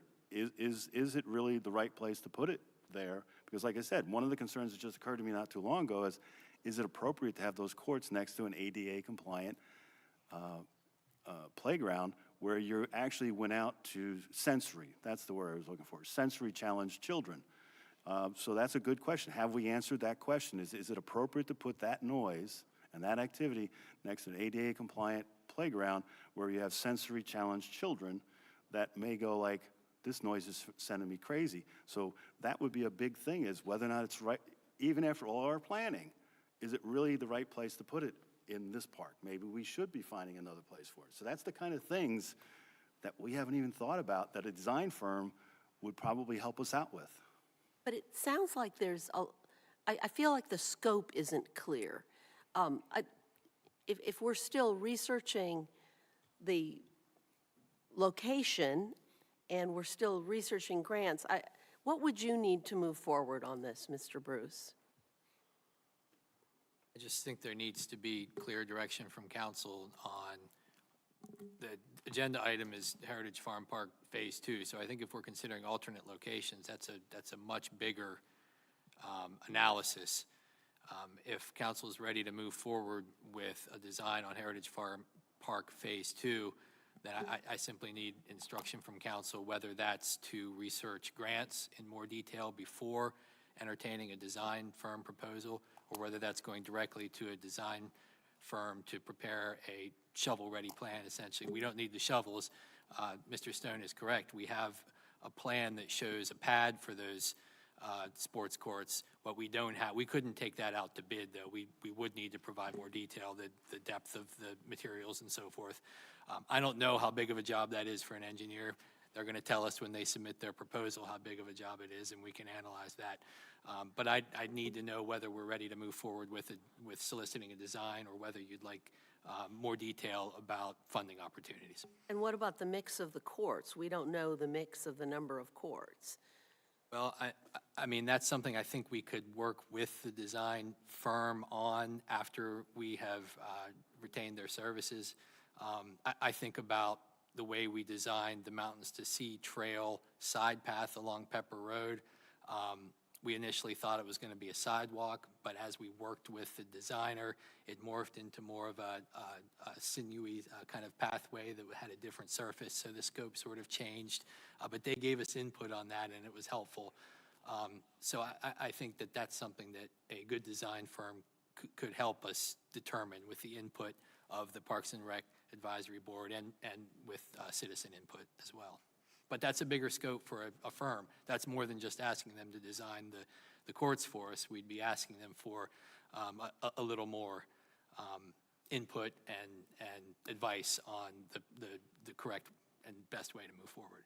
But the research on grants would have to come first, or would we give that to the consultant, to the design firm?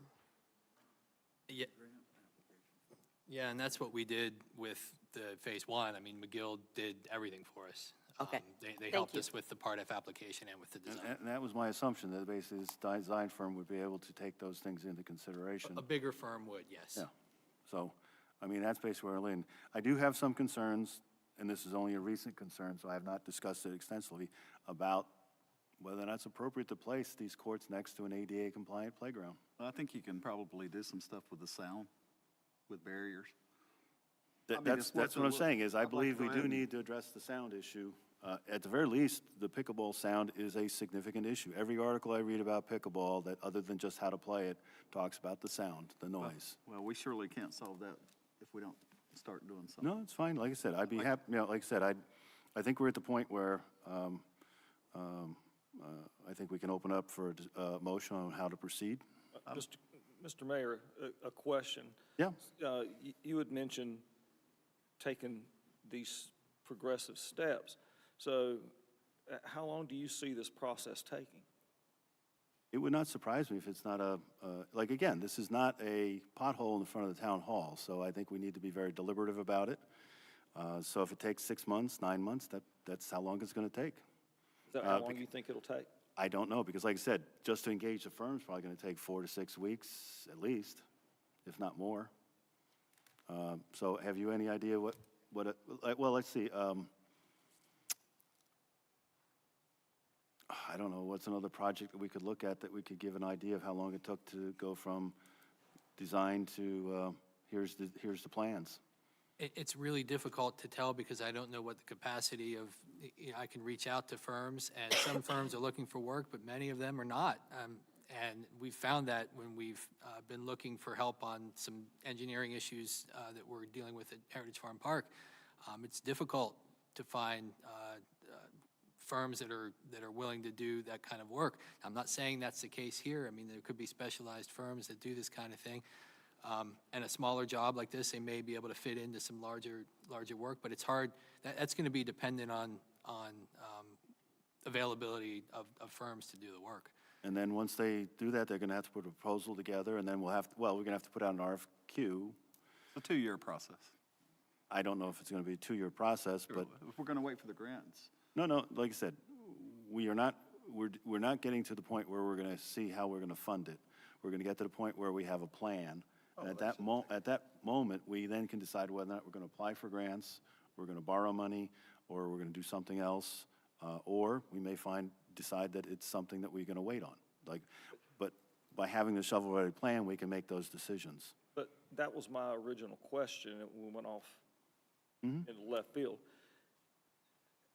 Forget the grant part of it. How long do we expect the process to take to get to the point where we go, this is the plan that we're going to use and move forward?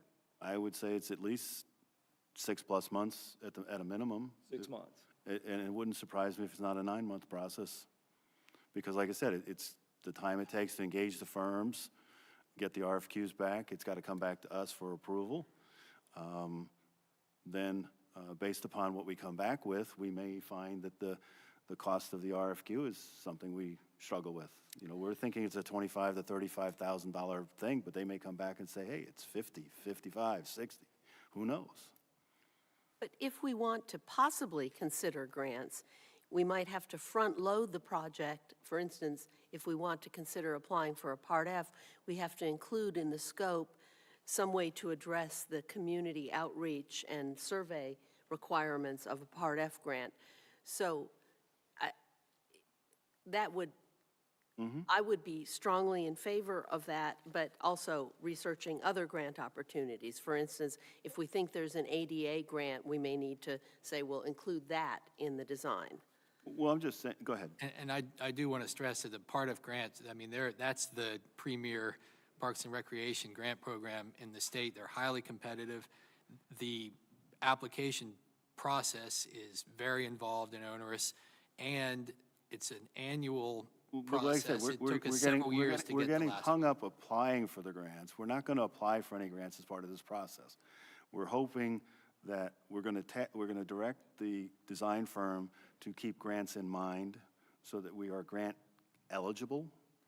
We're not applying for the grants. We're just saying, hey, put together a design that we then can, if we want to, bid it right out that day if we wanted to, but we have enough information at that point that we can maybe estimate what the project's going to cost, determine how we might fund it, and then also whether or not we want to apply for any grants. We're not going to, so the 6 to 9 months isn't about applying for grants. It's about making sure the design is eligible for grants. And of course, while we're doing, like we did with them, they looked at all the possibilities as part of the design phase. At the end, they say, hey, look, here's your plan, or design, whatever you want to call it. It's up to you what to do next. But McGill spent several months, it wouldn't take that long for this small project, but doing the kind of community outreach. I understand. Okay, I just Yeah, want to make sure I'm saying that's that's what should be included. Whatever's required to do that. That's why I figure it's going to be at least a 6, if not 9-month process to come back with a full set of plans. Simply doing the design would be would be shorter. Simply doing the design without having to do the sort of community survey outreach work that Part F would require would take less than 6 to 9 months. It still could take 4 to 6 months realistically, but it would be a faster process than preparing for the possibility of applying for Part F, because we would have to take some initial steps. I understand that, and that's what I'm saying. I think we need to do that so we at least have the option of applying for grants. I mean, the earliest we're going to Okay. see this, just the last comment. Yeah. 2027, spring, before we get to play on field. So I'm just telling you, that's That's my fine. assumption. But I'd like to move ahead. I'd like to make a motion Okay, go ahead. that we move ahead with the design of Heritage Farm Park Phase 2 only. Do you need any qualifiers that, that basically were, What I'm to understand is staff would issue an RFQ for firms to present proposals to do the design work and assist the town in Grant. grants? preparing Research. for grant applications? Yes. Well, Just thought we just said, no, we're Don't not going worry to about- apply. We're going to make sure we're eligible. But that has to be part of the scope, at least for me to support it. They have to do some extra work to make it so that we can apply for a Part F grant. We don't necessarily have to apply for it, but if we don't prepare for it, we don't even have the option. Sorry. the taxpayers need to remember how long this process has taken and who's dragging their feet. But it also means we're being very respectful of their taxpayer dollars because we might be able to apply for grants. Well, we've talked about taxpayer dollars, and we talked about where the money comes from, but all money that we spend is taxpayer dollars. That includes Part F money, that includes any ARPA grants and, COVID relief to build the Redmond House and all that other stuff. So it's all taxpayer money. Okay. When we talk about spending taxpayer money, then we collect $500,000 a year that goes into a rainy day fund. All right, let me just pause conversation. A motion was made. Did you need to clarify your motion, Mr. Greason, at all? Pin it on him. Yeah, he was clarifying your motion. Do I need to add the grant? Only if that was your intention, and I'm sorry if I was, I was following what I felt to be the direction the council was going, but that may not have been Mr. Greason's intention, so I apologize for Were that. you intending to include You know, the grant eligible? Not really, but I don't mind that, you know, anything to get it moving. Are you including the? Well, grant? include the grant, that's fine. All right, is there a second? But we don't have to take it. I'll make a motion that we start the process of getting a design contractor or engineer for Heritage Farm Park Phase 2, and also making it grant eligible. We don't have to use the grant, but let's at least move forward. All right, is there a second? Second. All right, any further discussion? The $500,000 that we put away every year is accounted for in the capital improvement budget. That's part of what we are relying on to fund future projects. That's not extra found money. I just want to clarify that for people who might think that, oh man, there's $500,000 just lying on the floor at the end of every year. Okay, any other discussion? The $500,000 for future projects, this is what we would call a future project. That's my point. Okay, any other discussion? All those in favor say aye. Aye. Opposed? Wait a minute, I said aye. did everybody say aye? Okay, the ayes have it. Want to talk about a water tank? Sure. Okay. You missed any other, okay, go ahead. No, I'm sorry, I'm ahead of you. First off, I would, very excited to announce that we've got a groundbreaking planned for the water tower that will be going behind Town Hall. Of course, council approved a contract several months ago. Pre-construction meeting has already been held, and a groundbreaking has been scheduled for Thursday, January the 23rd at 2:00 p.m., and we'll be on site right behind Town Hall. More details to follow. Right now, we're just suggesting that as a save the date, but we will have a program with some speakers to honor the moment, a big moment for the town of Oak Ridge water system. And just as a reminder to folks, the tower initially will be filled with the well that's located at the Heritage Farm Park property. It will provide access for the Oak Ridge Fire Department. It will also serve to continue to irrigate the fields at Heritage Farm Park. The Water Advisory Committee is working on finalizing the engineering plans with our consultant, the Wooten Company, for the water main that will connect to the Winston-Salem Forsyth County system, and ultimately will run up 150 and Linville Road and fill the tower with the purchased water from Winston-Salem Forsyth County. Construction is expected. We had hoped and heard originally that construction was going to begin in early February. The latest schedule that was submitted by the contractor indicates that the foundation work will actually begin in March, but they are procuring materials. They'll be fabricating the steel most of the, or be fabricating the tank most of the spring and early summer. So there'll be a lot of time that looks like nothing's happening, but really at their facility in Kentucky, they'll be putting our tank together, and then in the summer, late summer and early fall, they'll arrive at the site to erect the tank and do the work on site. So it's very exciting, and I don't want folks to think it's anticlimactic that we have a groundbreaking, and then maybe it's a little while before we see things on site, but the project is underway and will be exciting to watch. When does their performance clock start? It's already started. The notice to proceed's been issued. It's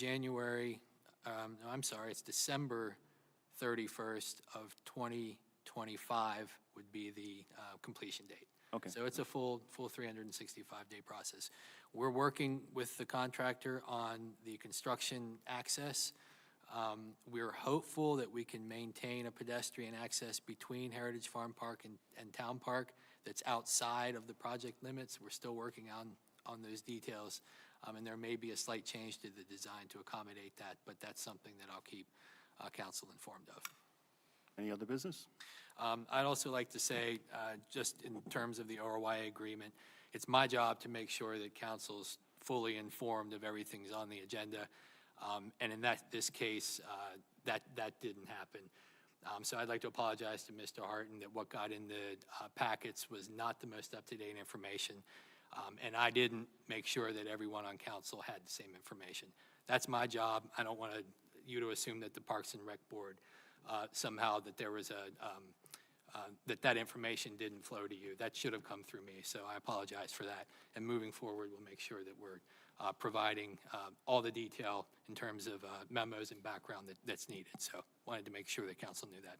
Thank you. Finance report.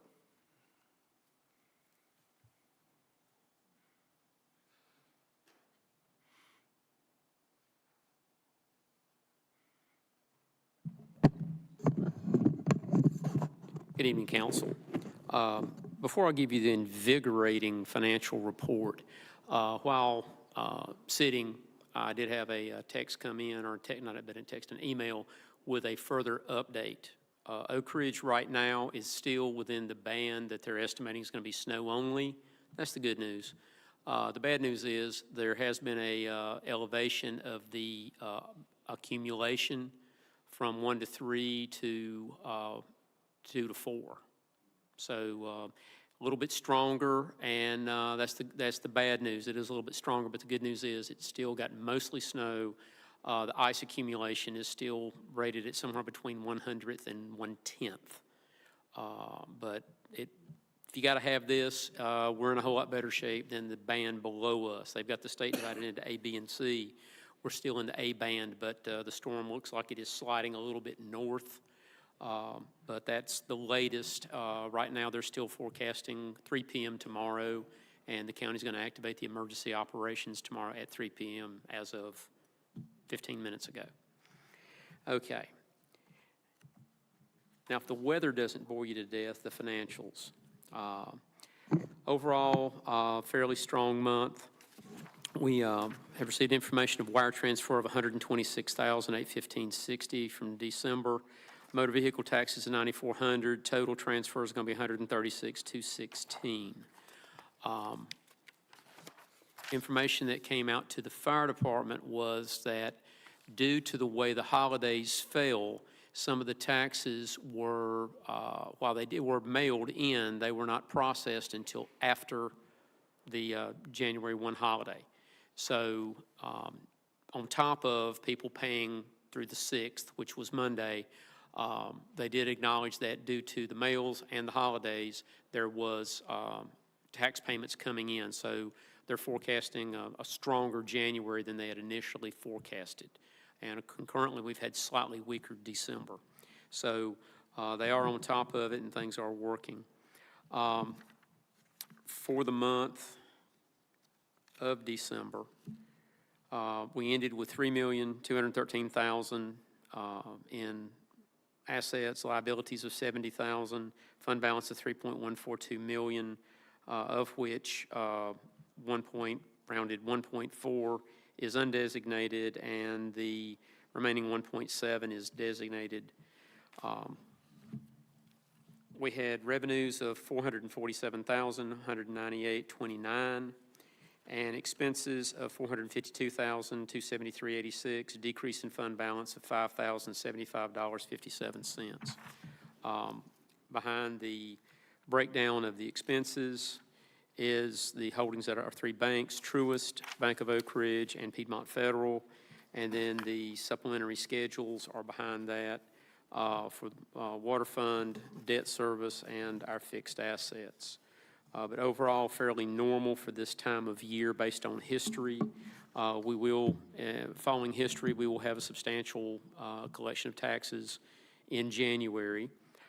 Then we will have some residual that will taper down. We received, for revenues this month, everything was the monthly sales and property tax distribution. We had interest for December, was still fairly strong. We had tap fees and water usage fees through the Water Enterprise Fund, Telecommunications, video programming, electric power, pipe natural gas, franchise tax distribution came in. The only thing to comment on there, we have been getting guidance each year that the video programming is softening, and this month's or this quarter's distribution shows that trend seems to be continuing. We watch everything, electric power, pipe natural gas, you know, it's been a cold winter, electric usage is up, gas usage is up. Those are normal upturns, but the video programming, I think the forecast, long-range forecast is eventually video programming with the switch over to streaming will eventually die. It happens, there are some dead tax revenue streams to local county governments throughout the history of the state. So with things changing, it's an item. I just tell you that to just let you know that both the state's watching it and we're watching it as far as budgeting. The good news is it's not a massive percentage of our revenue stream. We had reimbursable grant income for the Farmhouse Community Center. That was the $305,000 that came in. Facility rental and some donations to Veterans Honor Green Phase 2. Investments at the depository banks, we're monitoring those. We're still watching for yield. During the month, we supported the staff with grant compliance throughout the month. We're continuing to support the ARPA, the basic SCIF grants. Most of those have pretty much wound down. The CIP process and work on the potential water system, which Bill just gave you an update. I'm getting ready to open the Capital Project Fund checking account. We're going to pick another off-color check to use. May actually be able to pick blue. We've not used blue in a while, so that would be highly appropriate. But we'll be doing that to isolate. We've talked to the bank. We're pulling the trigger now on all the background. What about just Disney characters? We're going to make it Carolina blue? I'm not going to step into that. I went to UNCG. We didn't have a dog in any fight. But we are getting the background paperwork and the processing and all set up. With that, I lead in kind of a segue, as the statement is, into item F, which is ARPA compliance procedure contract and an amended audit contract for FY 23-24. With the ARPA and the SCIF and all the other items, we fall under some auditing guidelines. The Bible of it is called the Yellow Book. Basically, Yellow Book governs governmental money in various increments used in a year by a governmental entity. And there's two levels, there's state and there's federal. With the ARPA funds, we were going to have the single audit that's required, which would have cost somewhere around $16,000. The federal government realized two things. One, this was a large added cost, and two, there's not enough auditors in the entire country to audit all the ARPA monies at all. My profession is actually decreasing in numbers, not increasing in numbers. It's also liability and insurance and other concerns for firms that are doing audit work, and the Yellow Book audits are very technical. So they allow an alternative procedure. If the only reason you would fall under their guidance and guidelines is that you used ARPA funds. Fortunately, we hit that, so since it is ARPA funds, we're allowed to use this streamlined, much cheaper provision. It is basically it's what we call in the industry an agreed upon procedure. They're going to perform certain auditing efforts on just the items. Most of what they're going to look at has already been handled and looked at in our regular audit. So the primary data they have to have, most of it's there. They just have to pull it, copy it, put it in a different format, run some different levels of testing on it to satisfy the requirements under the Yellow Book, and then should be able to get a clean opinion with no problems. We have a procedure contract for that. Pursuant to state law with the LGC, everything has to be under a contract. The short contract that you received is for this ARPA procedure. It's $4,500. So that is what is before you. In conjunction also with that, we have a regular audit contract as promulgated by the Local Government Commission. All of our contracting for services for auditing is governed by them. The contract is not a traditional engagement letter with a CPA firm. It is a special governmental contract. They govern it, they watch it. We cannot disperse any monies until we are given the bill after approval by the state. So as part of that contract, there is provision in there that if scope changes or the workload is increased due to other factors, they do have a reserved right to increase the billable time for the additional scope. And in our case, based on the capital projects, based on the grant funds coming in, the volume of them, the number of them, they did exercise that. We have been presented with an amended audit contract that is copied out for the state. They're seeking an additional roughly $8,000 in additional admin and processing fees for handling the additional work. These two are already covered in budget. When we budgeted last year, Bill and I had a long discussion about the ARPA compliance, about grant compliance.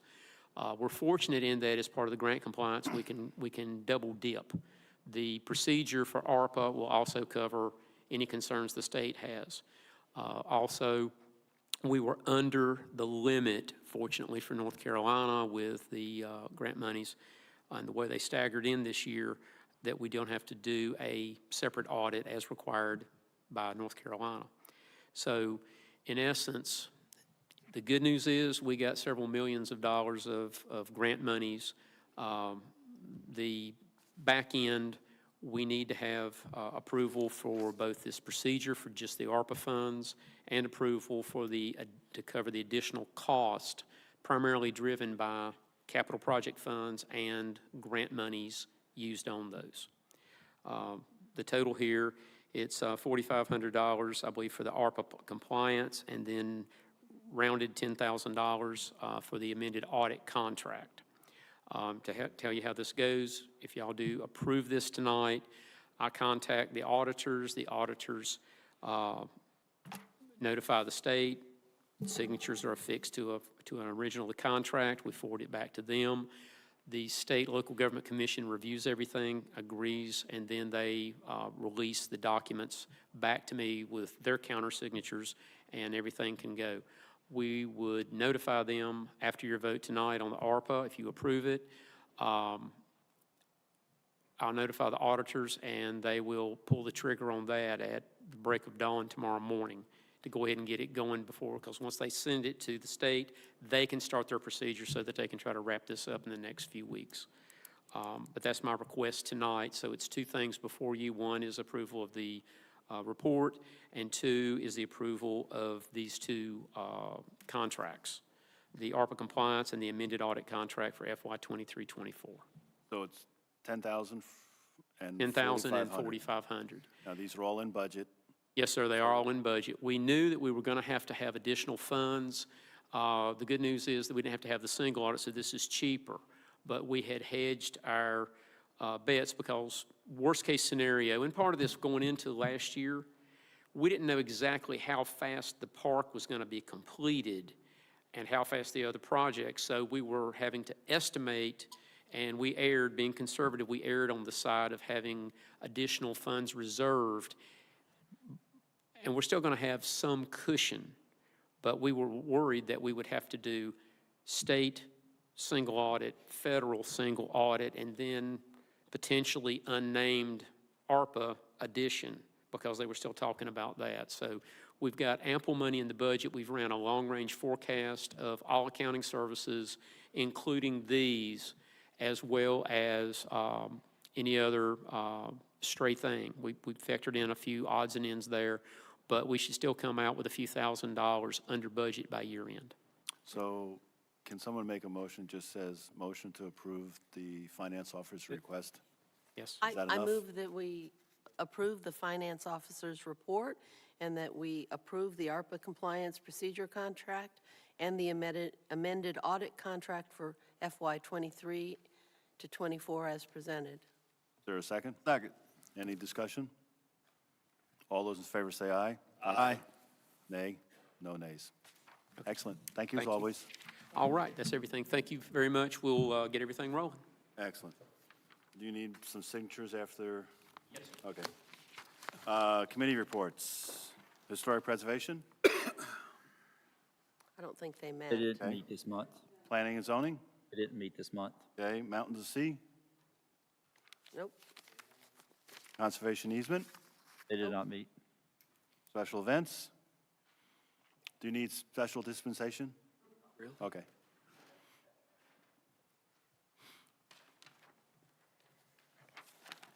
Patty Domchowski, 7320 Hidden View Drive. Our Light Up the Night event was a great success. This year, we added additional light arches. The Oak Ridge Jump Rope Group and the Oak Ridge Presbyterian Choir joined us this year. Special thanks to Kyle Anders, who served as our Grinch for our tractor rides this year. Did a great job. Many thanks to all the volunteers that helped put up the luminaries and take them back down again during some really cold temperatures. They were really troopers out there. Special thanks to Brock and the Park and Rec Group that helped out wherever necessary. I can't thank this Special Events Committee enough for all their hard work to make all the events such a success. At our last meeting, the committee met and we talked about Light Up the Night, and we go over what went right, what went wrong, and what we think we can improve upon next year. So we'll be working at that. We have a meeting tomorrow at 1 o'clock here. We're close to signing off on Phase 1 of the Veterans Honor Green. Mark Reeves is working on having a few vendors sign off on warranty forms, and then the town will need to sign off on it also. Hopefully, this will go forward. This was a great project, again, that came in under budget and on time. We look forward to starting on work on Phase 2. We're waiting on the construction document to be finalized, reviewed by the town, and then submitted for bids. The committee looks forward to working on this final phase and bring this total project to completion. Pavers are still available to purchase, and hopefully we'll be installing another group that we have in the spring. Just to run down on the establishment of the events for 2025, Memorial Day is going to be Monday, May 26th. July 4th, a bike parade will be Friday, July 4th. The 9/11 ceremony will be September 7th, and the memorial will stay up till September 14th. And the location to this will be determined, whether it's in the park or it's going to be over at the Veterans Honor Green. Participation in Heritage Day, which was September 27th, Veterans Day again, November 11th, and our Light Up the Night will be December 6th. Any questions? Could I ask a question? Yes, you may. September 11th, why don't we do it on September 11th? I would assume because it's not on a weekend, but. It doesn't fall on the weekend. We'll discuss it in the meeting tomorrow and see what people want to do. We've been trying to leave the memorial itself up for a week so people can see it. We're going to try to work with the first aid, with the fire department and see if if they will participate in our 9/11 this year. So we'll work on that. Thank you. Light Up Night was amazing. Thank you. Really It grows and grows. We had some great compliments. Talked to the Rotary Department at Kernersville, and they're like, geez. And I said, where'd you get that skating pond that you have? But never mind on that. Well, that's another discussion, so. Thank you. Okay, good. Tree Committee? Thank you. Yep, Tree Committee? Good evening. Austin Goldman, 5403 Barrier Ridge Court, Oak Ridge. On the Tree Committee, we did meet today, and we had several key items that were discussed. Park Superintendent brought before us information announcing that the Tree City USA application for 2024 is currently under review, and it has a new requirement. A new requirement is that we need to plant a ceremonial tree each year.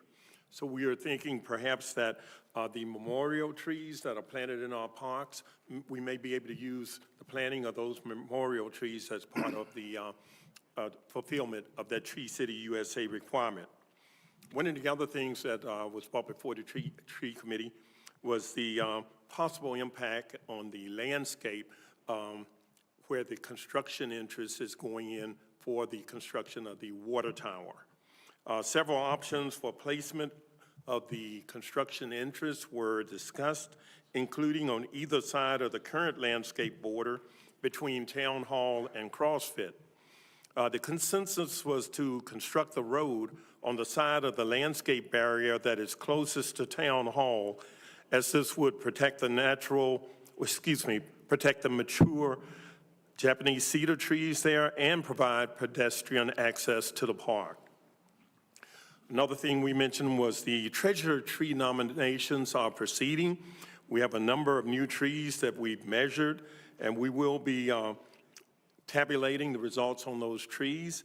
And after the designation of the new treasure trees, we will present to the town council, send notice to the homeowners, recognize the homeowners with a certificate at the town council meeting, then coordinate photographs of the new winners and update the town website. Other issue we reviewed was the problem with the river birch trees uplifting and damaging the asphalt.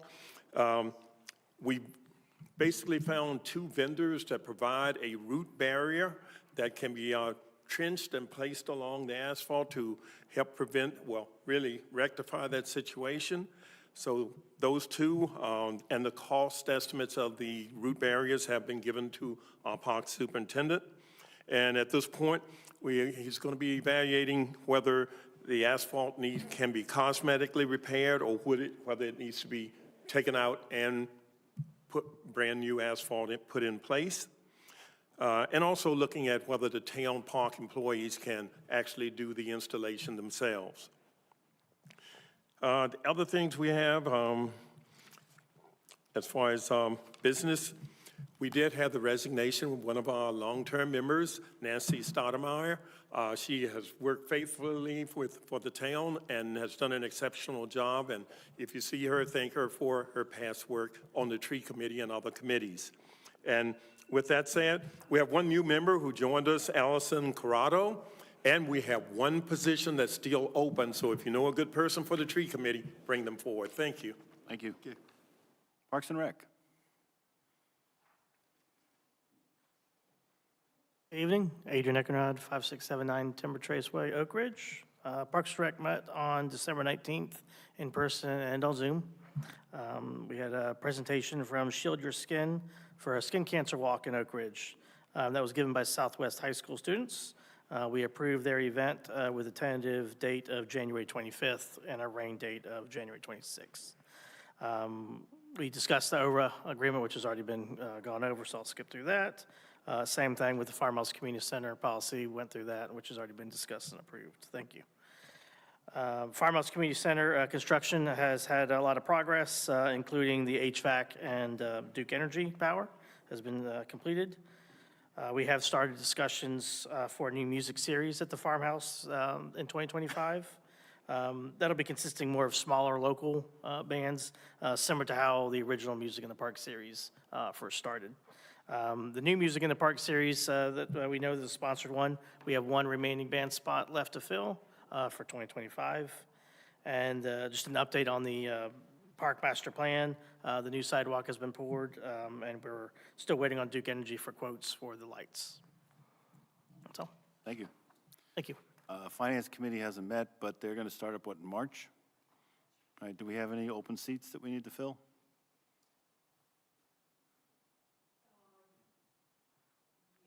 All right, so if you're interested in serving in the Finance Committee, I also want to remind you, when they do start, they're open to the public, so if you want to watch how they go through the budget line by line, I'd encourage you to attend. Water Advisory Committee, anything we want to hear about that? Okay. I apologize if I created any confusion. We still wanted to have the community organizations on the agenda, just so that they know they're there. We do, so I don't know if I caused that confusion.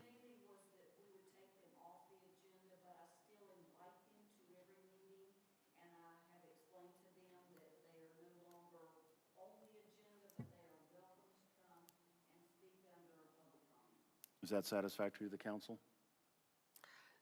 I would like us to keep inviting them. That's important to me, but Do you need to have them on the agenda? I'm not sure it's that important, but Okay. will of council. Okay, that's fine then. If nobody, we'll leave it that way then, unless somebody wants something different. All right, like I said, if I created the confusion, I thought we had agreed to leave them on the agenda, but if they're fine, okay. Public comments, another period where you can speak. Again, you need to state your name and address again, and 3 minutes is on the floor. Philip Southern, 6409 Hollow River Drive. I do want to thank you for passing the motion with the amended usage agreement. Know that that is a direct line to giving field access to youth. I do want to say to Councilman Hart and our Parks and Rec Advisory Committee, I do apologize. I think some of our messaging and some of our data did not land, and some of it did with some of our councilmen. The original intent of that usage or with the stipend was a growth-based request. I think you can see from previous seasons, our growth has gone up as far as our usage of the stipend and what we have incurred for that going over. With our recent conversations around finances and things that we need to address, the request for that growth then married into where we're at today. So I do think that has the evolution of what had been happened. From a data and numbers perspective, I completely agree with that. In September, we ran a projection model around what we had done and broke it down to each sport, the number of teams, the number of hours they need, and what that entails with park fees and usage. So that's where we found some of our sports that are growing the most are using more services to actually have those sports. I'll make sure that projection model and where the 19,000 number came from that data, I'll make sure that you receive it, and I'll make sure Parks and Rec receives it as well. Thank you. Thank you. Anyone else wish to speak? Seeing none, we'll close public comment and open it up for council comments. Mr. Greason? Yes, I would like to thank Brock and his staff for the cleanup of the Union Cemetery. I saw the pictures of it, looks great. So I just wanted to do that. So that's it. Mr. Stone? Yeah, Mr. Greason stole my thunder, exactly the comment that I had. And also, thanks to Sandra, we had a good conversation about a going forward. Everybody needs to understand, we own that cemetery. It was deeded to us. It's a town responsibility. It's part of the Parks and Rec process. And so kudos to the park staff for an amazing job they did to get things cleaned up. But now, the heavy lifting starts is what do we do now? Do we put paths in there? Do we put benches in there? Do we put fencing in there? These sound like scout projects, and we would hope to get the community involved in something like that. With the bare ground, there's, issues with the rain, erosions, whatever the case may be, and maybe ground covering plantings or whatever the case may be. There's been conversations about ground penetrating radar to identify where some of the graves or where the grave sites are at. We don't know how much that will cost and what's entailed in that. There is rumor, and it's all that is a rumor, that there used to be a meeting place on that site. The ground penetrating radar might find the foundation of such. Another part of Oak Ridge is maybe lost history. So again, these are the things that we see our park staff do without a whole lot of fanfare. They just do the job. Sometimes we have to call out that we've been remiss in this, and they respond. So if you have the opportunity, go to Union Cemetery and take a look at it. And the first chance you get, see somebody with the park staff, Brock and his guys, thank them for the hard work they did. Mr. Harton? Ditto on the commendations to Brock and his team. They did an excellent job at the Union Cemetery. Exceptional. Earlier this week, I had the opportunity to learn a lot more about Oak Ridge Youth Association. I thank Mr. Southern for attending our meeting on Tuesday and giving us some insight.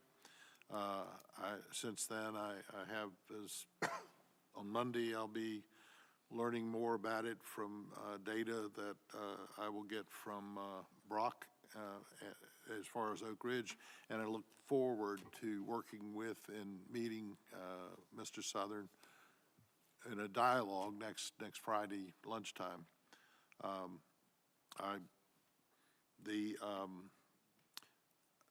I've read through the agreement many times.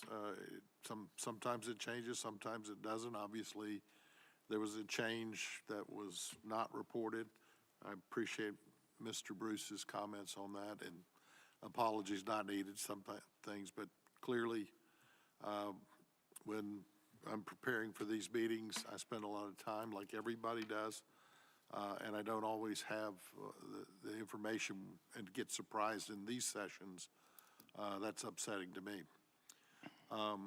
Lastly, I hope, I know whether it was I think it was 2 meetings ago, I encouraged people to go down to High Point to see the artwork of Mr. Roy Neidorff. I actually ended up going twice, and what exceptional artist he is, and I really enjoyed going. I actually one time went with Roy, who explained it all, and that was just an exceptional day, and just congratulations to him and his talent. Ms. Schneider. Yeah, that was a great show. I really enjoyed that as well. We are so fortunate to have him in our community, and I want to say that Light Up the Night was truly amazing. My entire family loved it. I loved it. Thank you, Special Events, and I love the new arches. I just think they're, well, it's just more lighting up the night. The more the merrier. I want to thank Philip Southern for being here tonight. It's just wonderful to have you here. Thank you for your gracious appreciation of the town and its staff. And I guess you can see that talking about future funding for sports isn't the only issue that we discuss at length. And I do want to also acknowledge, hopefully we'll do this again, but Nancy Stoudemire's long service. I think she's the longest serving committee member that we have. I guess I have to verify that. But she has also served on multiple committees and made a huge difference on everything from planning and zoning to, wait a minute now. Board of Adjustment. Board of Adjustment, right. Was she on pedestrian, or that was her husband? Nancy and I were on the first pedestrian committee together. Okay. 20 years ago. She's just done so much, and she's been a huge supporter and advocate for our town trails, even if I don't think she's been on that committee. And I just hope we express our appreciation to her. Thank you. Just to follow on with that, I had a short discussion with her today and thanked her personally, but we talked about a lot of the things that she worked on. And we looked at some of the things that we did, the town did, 15, 20 years ago, that took a long time to bear fruit. Mr. Greason's development is one example. We remembered about how Sadie Craven sold that property, and as part of the rezoning, the developer was required to dedicate floodplain and trails. Well, the reason why we have the Headwaters Trail is because of that, and Nancy was involved in that whole rezoning project. So all these incremental little things eventually add up and come snowball. We talked about the sidewalks to nowhere. Well, these sidewalks go places now. I mean, there's several hundred homes that now can safely walk to the park because the planning zoning at that point said, hey, if you're going to build in the town core, you got to put sidewalks in. So it's evidence of how much you may not see it immediately. You may say, well, gee, this is a small little thing, but they add up. And Nancy's been a big part of that, big part of that. As always, if you can donate blood, please do. I do want to brag a little bit about what I'm going to do next week. Saturday, I'm flying down to Guatemala. I'm going there with the Oak Ridge Methodist Church. I'm not a member, but I'm very impressed with what they do. They go down there and they build stoves for the local indigenous population. These people cook on open fires in their house without a chimney, so the smoke goes out the windows. But these stoves will replace that, and they basically use 80% less wood, and there's a chimney that goes up through the thing, and it makes an amazing difference. So I'm very excited about what's going on there. So again, the reason I point that out, not so much because I'm going, but because we have all these organizations in town that are doing these wonderful things that you might not hear about all the time unless you're a member of that organization. You know, when I mention it to people outside of the Methodist Church, they go, wow, I didn't know that. But like I said, we are a community where these churches are doing amazing things. The Boy Scouts are doing, the Scouts are doing amazing things. The Girl Scouts are doing amazing things. Lions Club, Kiwanis, Rotary, we have all these organizations doing amazing things. So we have a town, that the Youth Association, I can't minimize that at all because they do amazing stuff. As Philip mentioned, they have 9 sports. I think a lot of people don't realize it. They probably just think about soccer, baseball, maybe football, but there's 9 sports, basketball maybe, but they're involved in 9 sports, so it's amazing. So again, we do amazing things here. So with that, is there a motion for adjourn? I make a motion, we adjourn. Is there a second? Second. All those in favor say aye. Aye. The ayes have it.